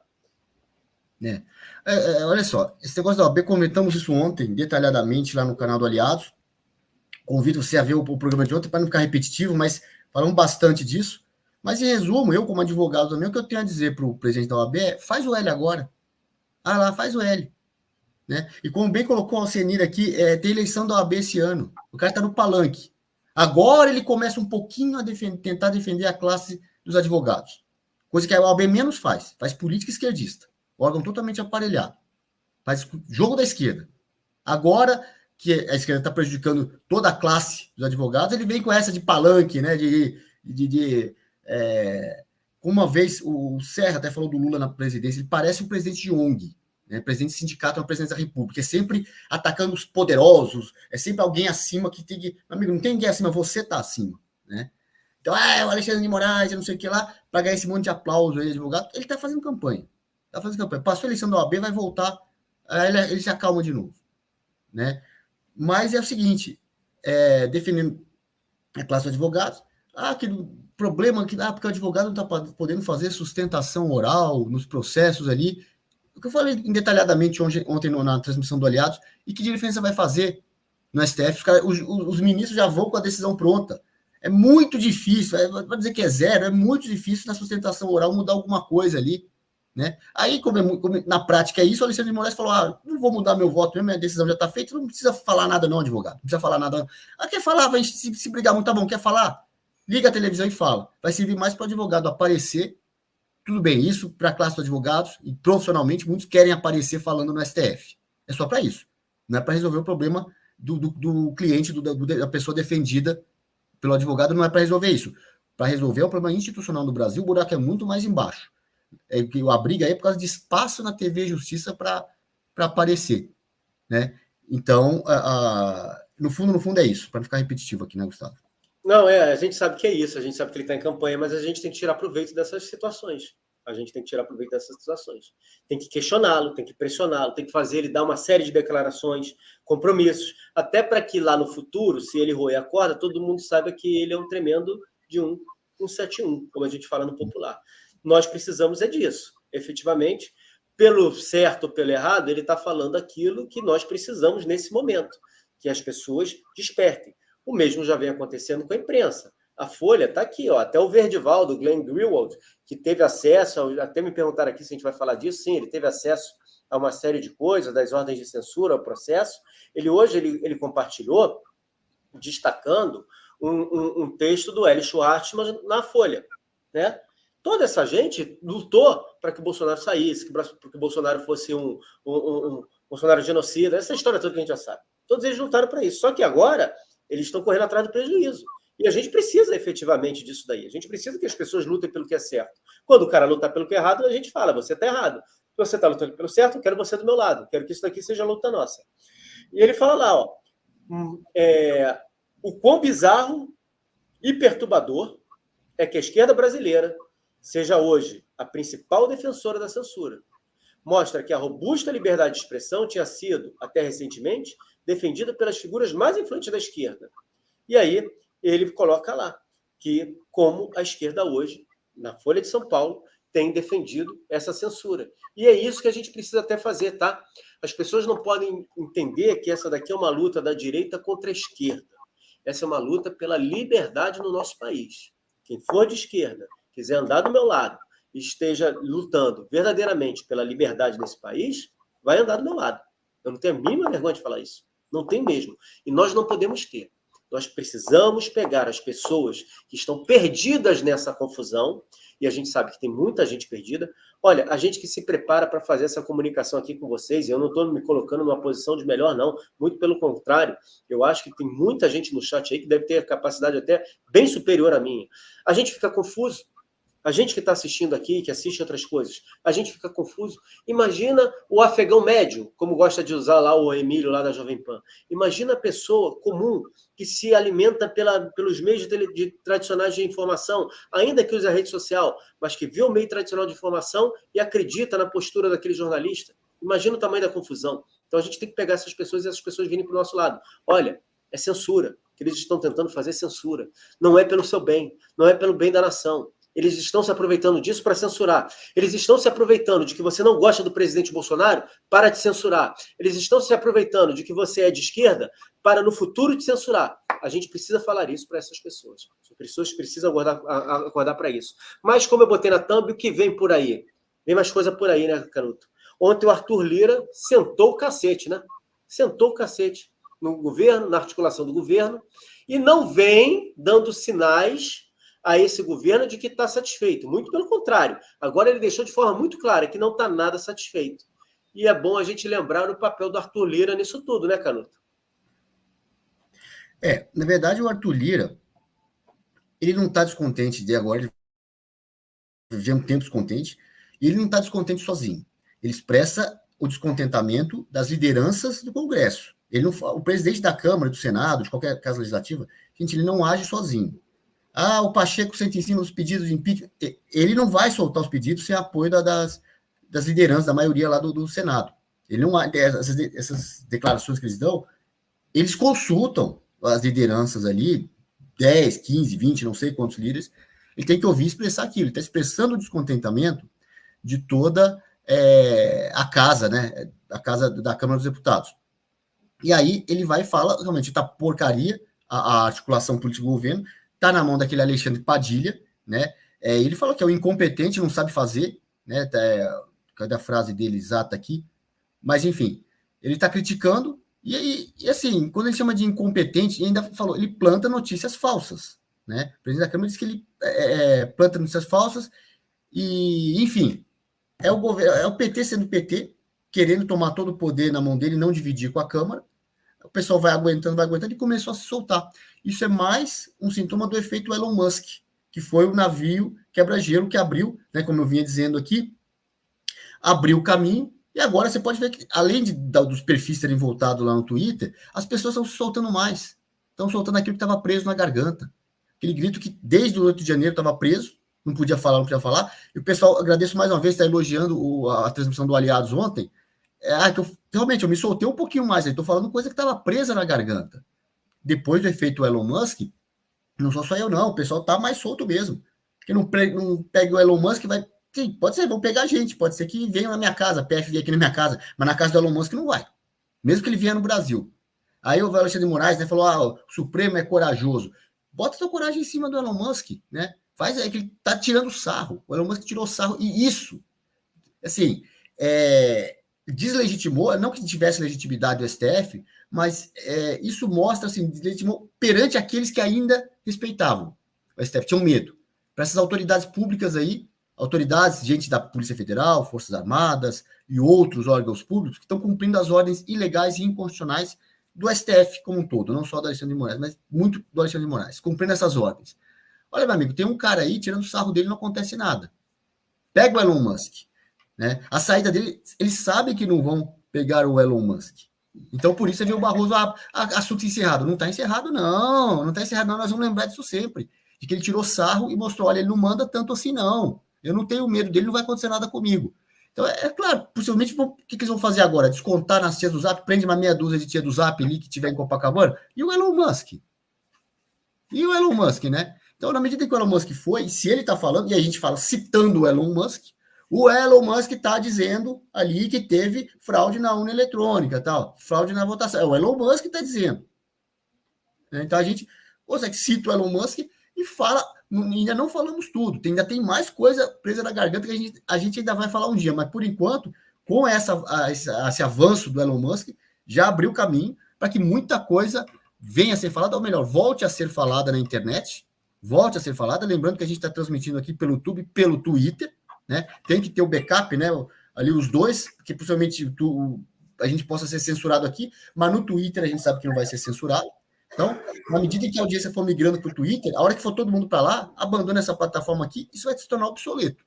Né? É que hoje ainda tem mais gente acessando o YouTube do que o Twitter, mas a hora que virar, que as pessoas forem mais para lá, e aí eu vejo essa semana, né?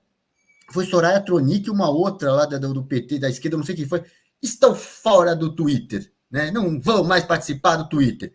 Aí Vera Magalhães. Essa aí. Aí o Satya postou embaixo ali, tchau, querida. Né? Tchau, vai embora. Que pena que eles vão voltar. Elas vão voltar um dia. Elas vão voltar. Não adianta, porque o Twitter tende a ser a rede principal, as pessoas irem para lá. Elas vão pegar perfil falso para ficar olhando a notícia, porque o Twitter vai ser a fonte de notícias principal, a rede social Twitter. Elas vão voltar ali, elas vão voltar depois de um tempo com o perfil verdadeiro mesmo, porque vai estar todo mundo ali. Né? Com o tempo, as pessoas. Essas migrações não são de uma hora para outra, mas elas vão aos pouquinhos.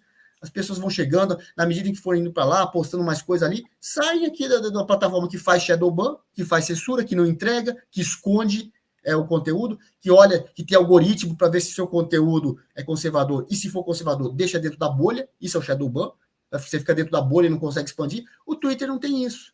O Twitter não tem, por isso lá tende a crescer mais. Né? É uma plataforma que censura, o Aliados o mês passado, ficou uma semana fora do ar, porque falaram da política pública lá do Fica em Casa, falaram a palavra mágica que não pode falar, uma semana de gancho. O Twitter não tem isso, né? Então, as pessoas estão indo para lá, né? E você vê que a nossa audiência crescendo aqui, no YouTube, né? E no Twitter, está crescendo nos dois, né? Porque é aquilo que eu falei, as pessoas estão voltando a se interessar por política. Teve um ano aí vamos dizer, de um ano sabático, né? Agora estão voltando a se interessar por política. É isso que eles não querem. Eles querem que você se interesse por futebol, por culinária, por moda, por qualquer outra futilidade da vida. Né? E não por política. Porque pessoas interessadas por política chegam no nível de politização que a sociedade chegou em 2022. Né? Isso é importante. Povo na rua. Dia 21 vai ter outra em Copacabana. Vou estar lá, você vai estar lá também, né, Gustavo? Se Deus quiser.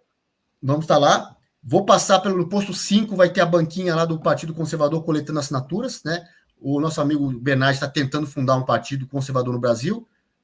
Vai estar com a banquinha no posto 5. Quem puder passar lá, assine ao partido. Precisamos de 500 mil assinaturas para conseguir, né, tentar driblar o sistema e fundar esse partido. Então é importante a assinatura de todo mundo aí para ter um partido. Não vai dar tempo para a eleição de 24, mas para a eleição de 26, quem sabe tenhamos um partido conservador no Brasil.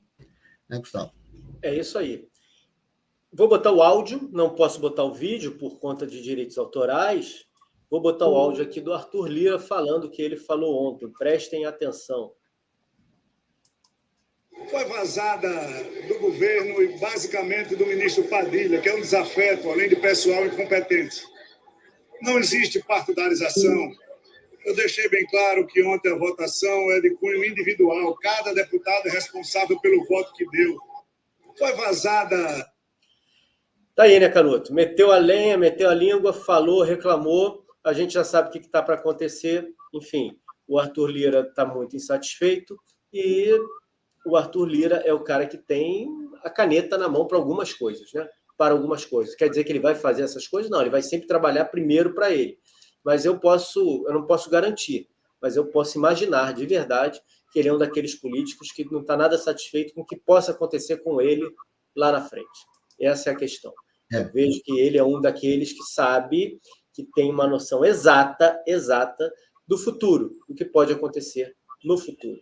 Já ameaçaram, já foi ameaçado o Arthur Lira. O recado vai acontecer com você o mesmo que aconteceu com o Eduardo Cunha, né? Eu não sei o quanto que isso influencia na decisão dele de até agora não ter soltado o impeachment do Lula. Tem vários pedidos ali. O último agora foi das declarações antissemitas dele, né? De se metendo lá na guerra da faixa de Gaza. É mais que motivo para impeachment. Está lá na lei 1054 dos crimes de responsabilidade de presidente da República. Tinha tudo para colocar esse processo para votar. Não digo nem aprovar, coloca para votar. Ele não colocou. Porque fica lá na orelha dele, o Eduardo Cunha colocou o processo da Dilma ali para andar, olha o que aconteceu com ele. Né? E a gente sabe que hoje, eu nem sei detalhes da vida do seu Arthur Lira, eu sei que ele é um político do Centrão, mas assim, a gente sabe que não precisa ter crime para ser punido. Não precisa achar nada. Se não achar, inventa. Inventa que você foi para os Estados Unidos, sem ter saído do Brasil. Inventa e prende. Então ele sabe que, se estão ameaçando, será que vão inventar alguma coisa contra mim? Eu vou botar na cadeia tendo ou não tendo crime. Se tiver, fica mais fácil. Se não tiver, coloca mesmo assim. Né? É isso, e isso é uma das coisas que está influenciando. Então, acho que a decisão passa pela disputa de poder. Por isso que foi importante essa chacota que o Elon Musk fez e vem fazendo ainda contra o STF. Para dizer, meu amigo, desmoralizar os caras. Eles não vão ter poder para prender o Arthur Lira, com ou sem crime, não importa. Não vão ter poder para prender. Se não vão ter poder, é o lado mais forte. Esse pessoal do Centrão, eles ficam com apenas 2 canoas e quer apostar no cavalo vencedor. A hora que eles perceberem que o cavalo vencedor é o lado que não vai prendê-lo, aí ele solta o pedido de impeachment.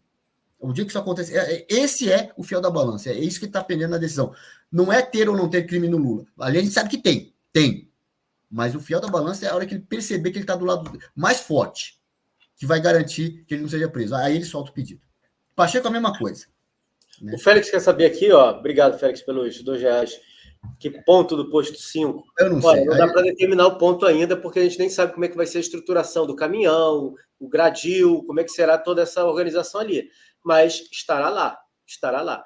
Além dele, muita gente vai estar fazendo algum tipo de ação, né? A gente sabe disso. Enfim, mas o importante é que as pessoas estejam lá e ajudem aí nesse projeto de mais um partido, uma tentativa de termos um partido conservador aqui no Brasil. Canuto, para a gente não deixar de falar, já que a gente até se arrastou muito aqui pelo horário, saidinha. Mais do que previsível, né? O governo foi lá, o atual presidente liberou os seus eleitores, né? Votou a favor dos seus eleitores, e isso é por conta daquilo que aconteceu. A gente está se baseando aqui nas pesquisas, né? As pesquisas falavam que ele tinha muito voto nos presídios, e vai acabar sendo derrubado isso daí lá na frente, né, Canuto? Mais uma vez, PT sendo PT. Né? O Congresso Nacional, casa legítima, decide, por maioria de votos, acabar com saidinha. O Lula tem que governar para a base dele, né? Onde ele tem apoio. Entre os presos, entre os bandidos, entre os ladrões de celular, entre os ladrões de banco, entre os traficantes, né? Entre os pedófilos. É ali que é a base eleitoral do Lula. Então ele governa para a base dele, ele quer a saidinha. E se durante a saidinha o ladrão voltar a assaltar? Coisa da vida, não tem o que fazer. Tem sim o que fazer. O que fazer é acabar com a saidinha. Tem a política pública para resolver isso, acabar com a saidinha. Mas não. E essas vítimas todas, os presos, quando saem, eles não estão nem aí. Eles não, é aquela coisa. A grande divisão na sociedade, o grande debate público, é assaltante contra assaltado. Tá? É quem desrespeita a lei contra quem cumpre a lei. Essa é a grande divisão. De que lado você está? Do lado do ladrão do celular ou do lado de quem tem o celular roubado?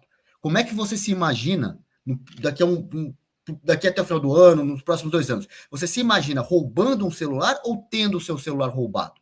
Se você se imagina roubando o seu celular, realmente, vai lá, faz o L. Porque é ele que defende você. Tá aí mais uma. Agora, se você se imagina tendo o seu celular, é mais provável você ter o seu celular roubado, né, do que roubar, porque a probabilidade de roubar é zero, a chance de você roubar um celular, e a chance de você ter o seu celular roubado no Brasil nos próximos 2 anos é considerável, né? Então você tem que votar em quem realmente defende a vítima, né, e quem está contra o bandido. É o seguinte, se é cidadão, se é bandido. Essa única divisão no debate público, a única clivagem, a única dicotomia, a única dialética que a esquerda não aceita. É preconceituoso, fascista quem fala isso, é a classe média, é a única que eles não aceitam. Eles querem qualquer outra divisão da sociedade, menos essa. Pode dividir entre pobre e rico, preto contra branco, homem contra mulher, gay contra hétero, sulista contra nortista, pode tudo. Só não pode assaltante contra assaltado. Porque essa é a divisão social. Aí, por exemplo, você é hétero, honesto. Com quem você mais se identifica? Com um hétero ladrão ou com um gay honesto? Eu me identifico mais com um gay honesto. É a honestidade que faz diferença. É o fato de você cumprir a lei. Não é o fato de ser gay, de ser hétero, de ser homem, mulher, branco, rico, sulista, notista. Não é nada disso, não. É você ser cumpridor da lei ou desrespeitador da lei. Eles querem embaralhar tudo, né? Como você sempre cita o Olavo aí, né? A confusão que eles querem fazer, bagunçar tudo e depois redividir. Ah, gay contra hétero, a disputa, e nós defendemos os gays. Não defende porra nenhuma, tá? Ele pode olhar todas aqueles dizem o discurso deles defender minorias. Antes, no passado, era rico contra pobre. O patrão contra empregado. Esse discurso caiu do proletário, né? Isso aí já ficou desmascarado, porque toda a cúpula do PT se enriqueceu na política, e em todos os partidos, todos os países onde o socialismo foi implementado, a cúpula do Partido Socialista se enriqueceu, são todos milionários hoje, levam vidas nababescas, esbanjando, a esbanja aí, viajando com o dinheiro do povo, nunca com o dinheiro deles, com o dinheiro do povo, nunca é por mérito que eles ganham dinheiro. Parênteses aqui, né? Uma das razões é eles terem raiva do Elon Musk, que o Elon Musk é bilionário, não é milionário, ele é bi, com mérito, com empreendedorismo, com suor de cada dia. O trabalho dele, a diferença dos socialistas, eles queriam ser igual ao Elon Musk, né? Mas não são. Vivem parasitando o dinheiro do povo. Aí se enriqueceram na política. Então esse discurso de rico contra pobre não pega muito. Mas, né, já pegou no passado. Aí eles mudaram, né? Eles tinham o discurso da ética também. Nos anos 80 e 90, o pessoal mais novo não sabe isso, mas o PT era o partido da ética no Brasil, que defendia que era contra a corrupção, porque não tinha internet, não tinha como desmascarar a velha imprensa, e a velha imprensa toda invadida, as redações de jornais invadidas por esquerdistas, pregando lá, soltando notícia que o PT combatia a corrupção. Eles queriam ser os corruptos, não acabar com a corrupção. Eles nunca quiseram acabar com o camarote, eles sempre quiseram ser o rei do camarote. Nunca quiseram acabar com a ostentação, o playboyismo. Eles querem ser os playboys e fazer as estripulias deles. Sempre quiseram isso. Isso foi desmascarado na época do mensalão. O cara tudo com recebendo carro de luxo de propina, roupa de loja de marca, ficavam em hotel apertado antes, depois ficavam no Blue Tree em Brasília com o dinheiro do mensalão. Lembra da Gianni Mericorner, como é que gastava aquele parte do dinheiro do mensalão, né? Enfim, desmascarou isso aí. Não é mais partido da ética, não defende mais proletário. Aí vem o negócio das minorias, que já está caindo também, caiu. Ah, nós defendemos mulheres. Olha, o Ciro Gomes falou outro dia, tem mais mulher em cargo de chefia no governo do PT, no governo do Bolsonaro, do que no governo do PT. Defendemos negros. Olha, pode olhar, vai ver na manifestação no domingo. Tem mais negro no palanque lá do Bolsonaro do que no do PT.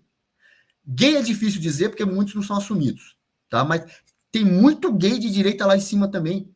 Eu acredito que tenha mais gays na direita do que na esquerda. Eles não representam os gays, as mulheres. Ah, nós defendemos as mulheres. As tias do Zap se sentem representadas pelas feministas? Elas não representam nada. Ah, não, em nome das, pelas mulheres contra. Aí você fala que ela mexeu com todas. Mexeu com todas as feministas. Que as tias do Zap, a grande maioria das tias que fizeram a Marcha da Família em 64, que fazem as manifestações de hoje, que divulgam no WhatsApp, elas não se sentem representadas pelas feministas, pelas feminazes aí, que querem destruir a família, né? Então, já esse negócio que ele defende minoria já está caindo também, e eles vão inventar uma outra. Agora é o tal do Lupen Proletariado. Lupen Proletariado é um nome bonitinho para bandido. São os excluídos. São aqueles que não tiveram nada, como se criminalidade fosse consequência de pobreza ou diferença social. Não é. Não é. A minha tese de mestrado lá na Alemanha foi sobre isso. Não é. Não é causa. Tem toda a teoria econômica do crime, do Gary Becker, o sujeito faz um cálculo racional se vale a pena cometer o crime ou não. Pode ser rico, pobre, classe média, não importa. Ele vai olhar a chance dele ser punido, a intensidade da punição e a expectativa de ganho que ele tem com o crime de motivação econômica. Não é crime passional, vingança, com raiva, briga de torcida, é outra coisa. É o crime de motivação econômica. Ele faz esse cálculo racional. Quando você vai atravessar uma rua, você faz uma equação na sua cabeça da distância da rua, a velocidade do carro que está vindo, a tua velocidade. Isso é uma equação. Você não precisa saber colocar na matemática, no papel. Você faz uma equação na sua cabeça. E o cidadão, ele faz uma... O cidadão não, a pessoa, vamos colocar assim.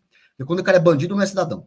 Ele faz o cálculo na cabeça dele da probabilidade de punição, intensidade da punição e expectativa de ganho. Isso é a decisão de ir para o crime.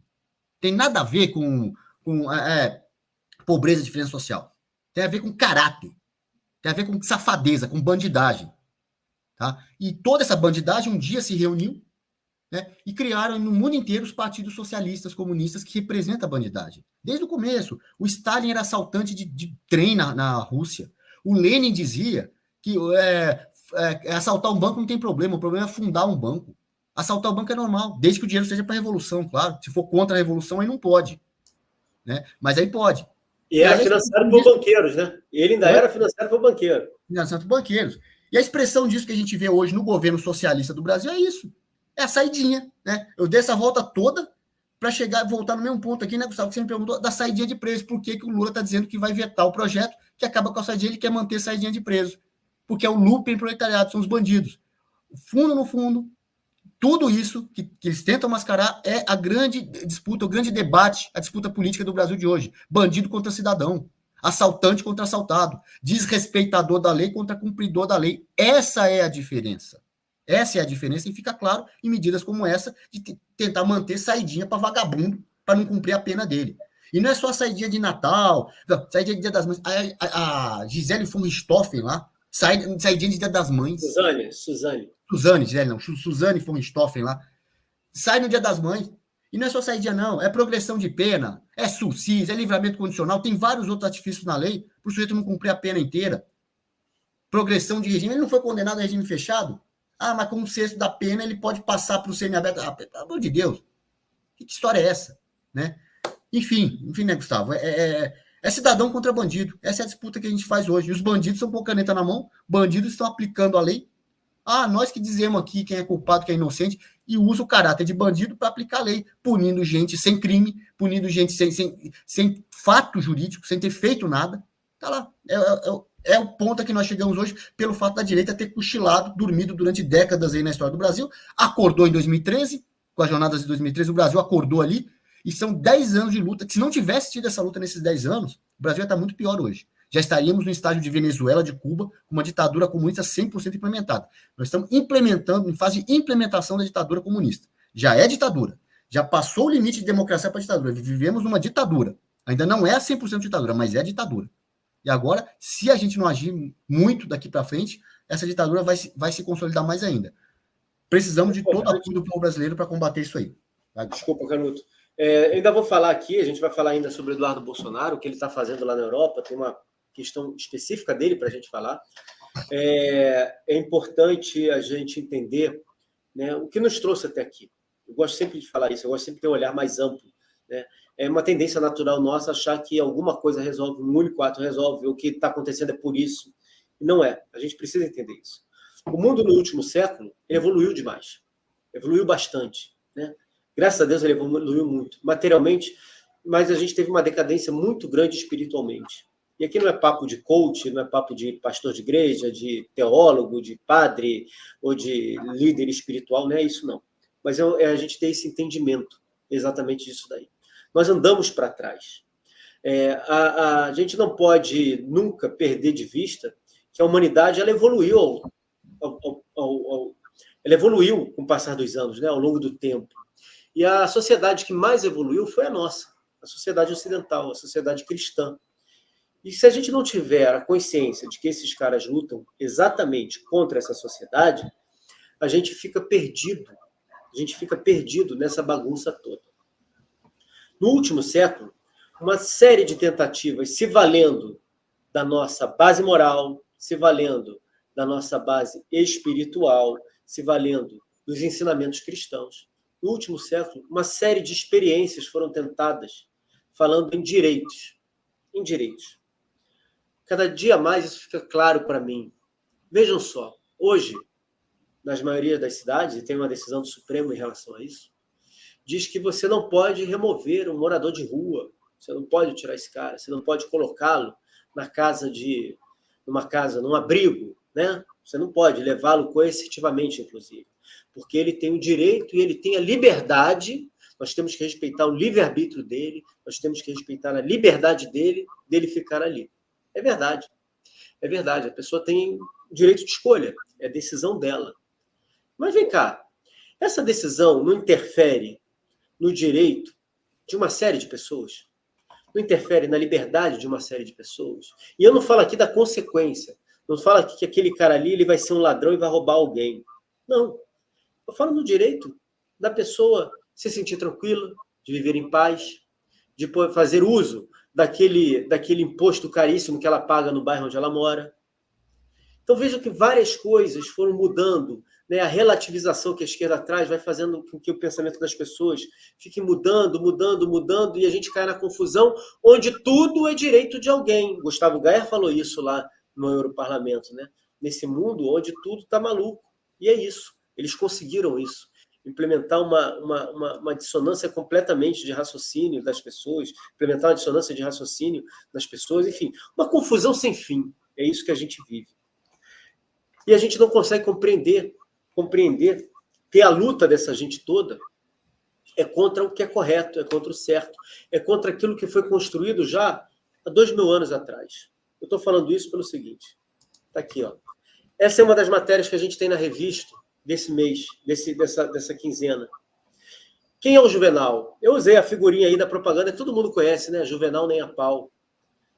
Mas o pensador, o escritor romano, o poeta romano, Juvenal, ele é responsável por uma série de frases que a gente usa hoje. Por exemplo, mente sã, corpo são. Né? Quem é que não vai... Corpo são, mente sã, melhor dizendo. Quem é que não vai numa academia e escuta isso de um professor de academia? Mas você sabia que essa frase ela não está ligada efetivamente ao exercício físico? Muito pelo contrário. Muito pelo contrário. Aqui a gente explica quem ele é, a importância das sátiras dele, os livros, como eles foram lançados, né? Como eles foram os escritos, né? Porque não são livros, escritos. Pão e circo, a frase é dele. Política do pão e circo, a frase é dele. A corpo são, mente sã, também é dele. É a afirmação do equilíbrio entre a saúde mental e o corpo. Só que não o corpo, não fazer o exercício é que vai dar condições do corpo, fazer o exercício é que vai dar condições da mente estar equilibrada, não, é o contrário. É você orando, é você cuidando da sua mente que você vai conseguir fazer com que o seu corpo esteja bom, o seu corpo esteja bem. E vejam como a nossa sociedade, baseada lá atrás, na Roma Antiga, na moral judaico-cristã, ela é importante. Olha essa frase dele aqui, ó. Deve-se máxima reverência a uma criança. É a ideia de que a criança, esse ser, né, tão simples, esse ser tão sem malícia, ele precisa ser cuidado, precisa ser respeitado. E o que a gente tem hoje, a partir dessas pessoas, é justamente o contrário, né, Canuto? É justamente uma tentativa de destruir tudo aquilo que a gente tem. Tudo aquilo que a gente tem. Eu estou falando disso daqui, e botei na tela isso daí, para você entender qual é o trabalho nosso através da revista. É trazer informação, é trazer a análise da política atual, é trazer o problema, mas é resgatar valores e as pessoas entenderem o que significam valores que vão se perdendo ao longo do tempo e que vão sendo usados de forma diferente por conta dessa coisa diabólica que é o esquerdismo na nossa sociedade. Diabólico. Cícero Romão, o padre Cícero. Tem muito nordestino que vota na esquerda hoje que é devoto de Padre Cícero. E ele não sabe que o Padre Cícero tinha pavor do comunismo. Ele falava que o comunismo era uma coisa diabólica. E é isso que a gente precisa fazer. Eu estou falando disso tudo porque o Eduardo Bolsonaro, é para ligar uma coisa a outra, e para falar que o Eduardo Bolsonaro também era no parlamento, defendendo os presos políticos que nós temos aqui, que perderam a capacidade, perderam o direito de se expressar, não podem falar aquilo que pensam, e não podem sequer dizer que acha fulano, ciclano, beltrano, alguém que é diabólico. A gente vai chegar a um ponto que a gente não vai poder falar isso. Como na China, como o Greenwald falou, como o Schellenberg falou, que aqui está muito parecido com a China, você não vai poder falar e defender a sua religião, que está sendo implementada aqui igual a China. Não pensem vocês que eles não estão doidos para que o Twitter saia daqui, não. E apesar da brincadeira, da questão da estatal, etc. e tal, lá na China existe uma rede muito similar ao Twitter, que é estatal, e que fica olhando todo mundo. Lá na China, você tem uma avaliação social daquilo que você faz pela rede, para saber se você falou mal ou não do governo, e você vai tendo mais ou menos pontos. O que esses caras querem fazer aqui no mundo, aqui no Ocidente, no nosso Brasil, no Ocidente, é monstruoso. E o Eduardo foi lá mostrar na Europa, né, Canuto, que presos políticos. O Brasil tem presos políticos, porque falaram mal do regime, porque falaram mal de algumas pessoas, falaram mal do sistema. É monstruoso, né? E o que vem por aí é uma reação grande desse mundo lá de fora. A gente vê esquerdistas hoje lutando, esquerdistas hoje lutando contra isso que esses caras querem fazer aqui, né, Canuto? É uma coisa, hoje em dia a gente sempre fala que é mundial, não adianta você tentar mais fazer essa disputa contra o globalismo, a nova ordem mundial, só dentro das fronteiras do país, né? Hoje a disputa ela é internacional, você tem que conversar com conservadores de outros países, tem que conversar, tem que se unir. As tias do Zap do Brasil têm que conversar com as tias do Zap da França, dos Estados Unidos, da Itália, da Argentina, do Peru. Tem que se conversar. Tem que se conversar porque a disputa é internacional. A esquerda se organizou internacionalmente, é internacional socialista, primeiro, a internacional socialista, depois veio o Foro de São Paulo, depois que caiu o comunismo soviético, caiu o Muro de Berlim, não acabou o comunismo, acabou o Muro de Berlim, aí fundaram o Foro de São Paulo em 1990 para criar uma nova União Soviética na América do Sul, que ia chamar a tal da URSAL, né, União das Repúblicas Socialistas da América Latina. Ele é a nova União Soviética aqui. Eles querem fazer isso internacionalmente. Eles se conversam um com os outros, um apoia o outro. Né? Um apoia o outro. E a direita agora que está começando, né, a se conversar e apoiar uns aos outros. E agora que o Brasil está começando a ter apoio externo. E é o seguinte, o Brasil, que eu digo, os conservadores do Brasil autêntico está tendo apoio externo. Né? E isso é legal, porque é bom que isso aconteça. Nós não vamos conseguir derrotar a atual ditadura no Brasil sozinhos. Vai precisar de apoio externo. O Brasil precisa de apoio externo, sim, para derrotar o comunismo. Como precisou. Vocês falam que em 64, tinha a CIA estava olhando, tinha um navio americano na nossa costa. E quantos agentes da KGB tinham no Brasil querendo montar uma ditadura comunista aqui, como montaram em Cuba? Tinha muito mais agentes da KGB infiltrados, e tem até hoje. Pegaram o espião russo, né? A gente falou essa semana, pegaram mais um espião russo do cargo de diplomata. É a coisa mais comum, né? Você disfarçar o espião como diplomata. Até foram ingênuos em colocar diplomata. Todo diplomata está tão zona aqui que faz assim, né? Faz a coisa mais simples de todas. Tão zona aqui que não precisa nem criar uma coisa mais complicada. Arruma um emprego para ele aqui. Não. Bota como diplomata, que no Brasil ninguém desconfia de nada. Aqui é avacalhado, é a casa da mãe Joana. Né? Mas tem agente da KGB até hoje aqui. Teve ajuda externa lá. Ainda bem que teve. Não é ruim, não. Os Estados Unidos, assim. E daí? Que bom que ajudaram a acabar com o comunismo no Brasil, a impedir uma ditadura comunista. O Elon Musk, o bilionário, se metendo. Que bom que ele está se metendo aqui. Ele tem negócios aqui no Brasil. Tem o Twitter aqui, tem um escritório aqui, então deve ter um CNPJ, imagino, aqui no Brasil. Então, ele é um investidor aqui no Brasil, ele é um empresário que atua no mercado brasileiro. Tem direito de falar sim. Né? Quem, na cabeça da esquerda, quem só pode falar é Jorge Soros, só os empresários dele, só os ricos deles é que podem falar. Os ricos dos outros não podem. Que bom que o Elon Musk está entrando na política brasileira. Que bom que ele está tweetando. Que bom que ele está denunciando os abusos do STF. E o STF não tem coragem de mexer com ele. Se cagam de medo. Estão tudo com as calças sujas aí no STF. Ouvi o Barroso. Acabou essa história, acabou o debate público. Não acabou, não. Porque não é o Barroso que define se o debate público acabou ou não. É a internet. Enquanto a internet estiver falando, o debate vai acontecer. Eles não vão conseguir. Não adianta derrubar uma meia dúzia de canal. Não conseguiram derrubar o Twitter. Tá aqui no Brasil, as pessoas vão falar dessas coisas no Twitter e não tá nem aí se o Barroso acha que acabou, que não acabou. Barroso não tem poder, não tem moral para acabar com o debate público no Brasil. Ninguém controla o debate. Ainda bem que ninguém controla. Nas medidas que as pessoas postam suas hashtags, seus conteúdos, o debate vai acontecer e vai ser falado. O Elon Musk desmoralizou mais uma vez o STF, mais um desmoralizado.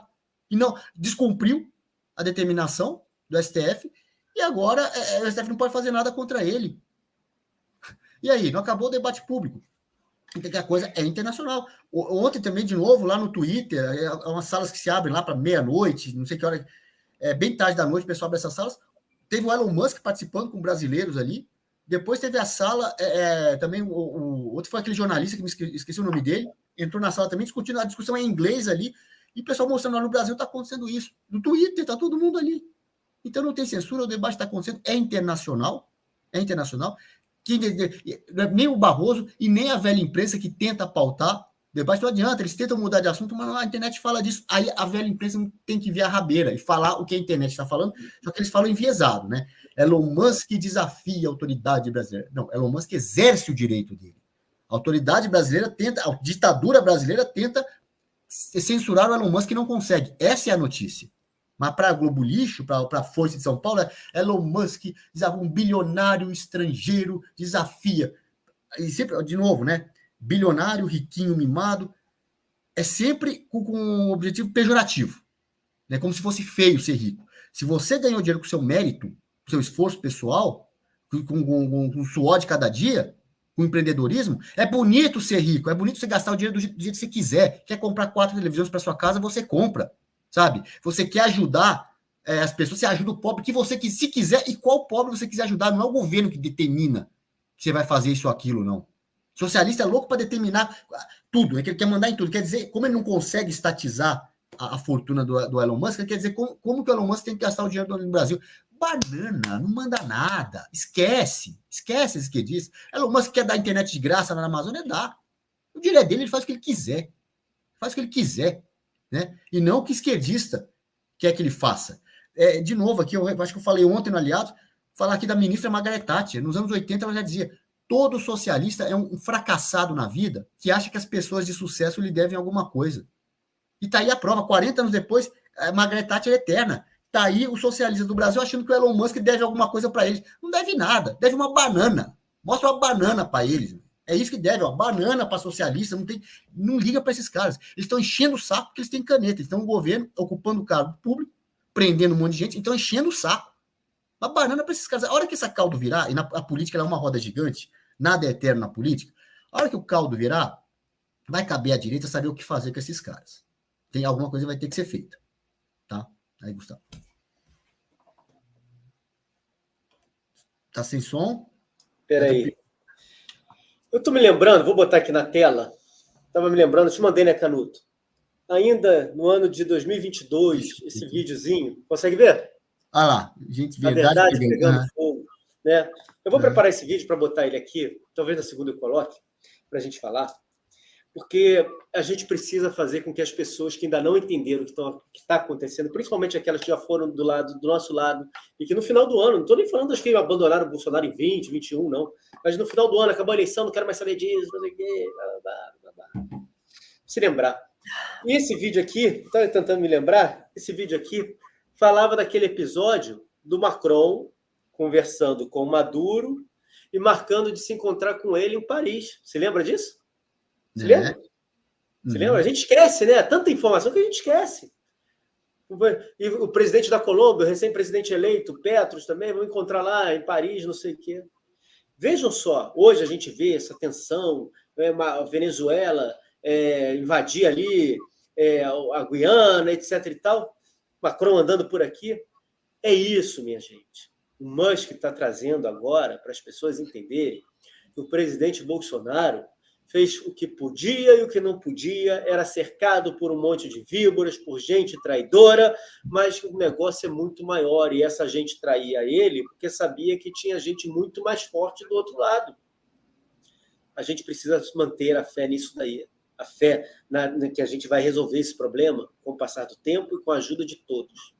Eu gosto sempre de lembrar, o Foro de São Paulo foi criada com a ideia do Lula, do Fidel, há quase... Não vou falar 40, não. 30 anos atrás, né? Mais de 40. 30 anos atrás. 30 anos atrás. 92. 91, 92. 90. Foi 90. 34 anos atrás. 90, né? 90. 34. Então, isso aí. Foi criado com ajuda. Eles estão fazendo o que eles estão fazendo agora depois de 30 anos. A gente agora está trocando o pneu do carro com o carro andando e o carro, além da roda estar girando, o carro está rodando. Tamanha confusão que a gente está vivendo. Então, vai depender e vai exigir muito de todos nós. Mas o bom é que a gente está despertando e a gente está entendendo o que está acontecendo. Só que nós precisamos dessas pessoas do nosso lado. A gente precisa do Greenwald ali, que escreve ainda hoje para Intercept, tá? Escreve ainda hoje para Intercept, esse cara do nosso lado. A gente precisa dessas pessoas do nosso lado. A gente precisa mostrar para os caras de esquerda do que está acontecendo, para as pessoas começarem a vir para o nosso lado. Porque é um grande golpe mundial. O que a gente está vivendo hoje é um grande golpe mundial. Além do que aconteceu nos Estados Unidos, além do que aconteceu aqui, eles estão se preparando para dar outro golpe. Vocês acham que eles vão entregar fácil a presidência da República para o Trump? Mas não vão mesmo. Então é isso. A gente precisa ter isso sempre em mente. Me perguntaram aqui, é só assinar, é uma revista digital, ainda não dá para imprimi-la, infelizmente não dá para fazer impressão, distribuição.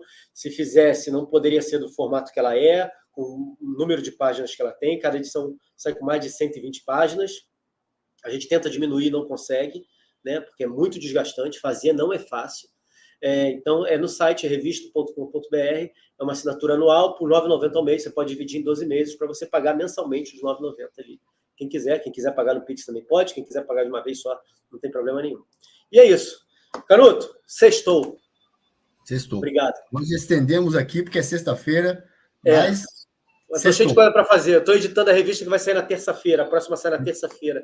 Tem matéria para burro para editar, para botar aqui. A gente está trabalhando para caramba, mas a gente precisava fazer esse programa mais longo e dividir com vocês aí no clima mais leve, mais light. Quem ainda não se inscreveu, falta pouquinhas cadeiras, tá? Para o evento do Satie. Não sei nem se já esgotou.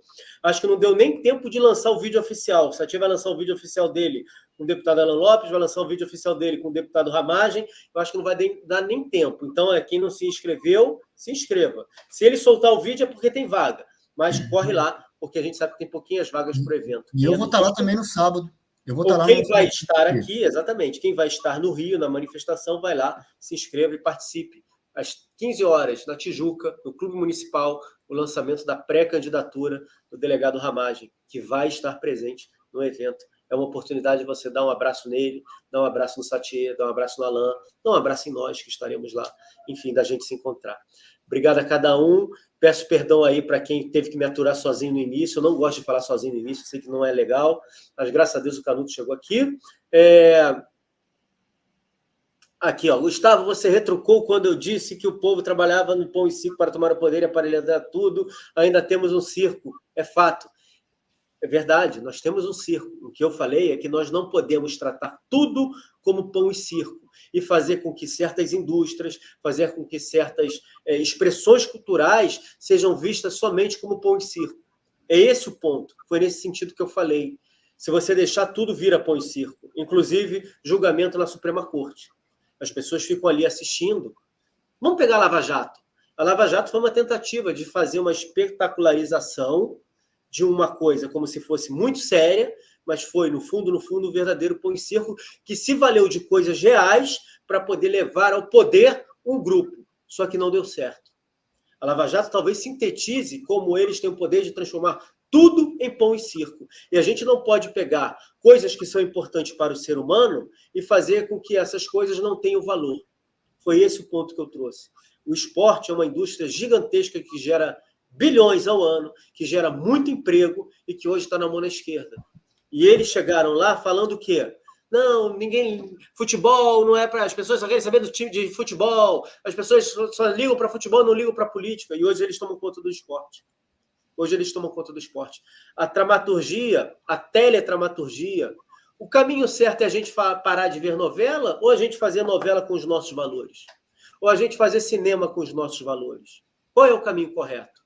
É abandonar, deixar para lá, ou a gente fazer com os nossos valores? O caminho certo do carnaval, que é tão criticado, principalmente no caso do Rio de Janeiro, das escolas de samba, e quem não gosta de carnaval tem todo o direito de não gostar de carnaval, o caminho certo é nós termos enredos carnavalescos, como nós tínhamos no passado, que contavam a nossa história, que falavam com orgulho da miscigenação do Brasil, ou temos enredos, como nós tivemos agora nos últimos anos, botando um Jesus travesti ou a Marielle? É esse o ponto. A gente não pode se perder nisso. Porque é muito fácil a gente criticar e falar que aquilo ali não presta. É o caminho natural até que a gente siga. Mas não é isso. A gente tem que fazer com que as expressões culturais de um povo sejam preservadas dentro dos nossos valores. E não seja usada, aí sim, para o pão e circo, como você colocou. É isso.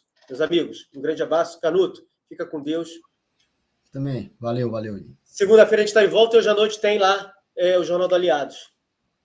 Beijo a todos. Tchau, tchau. Bom final de semana. Um abraço. Tchau.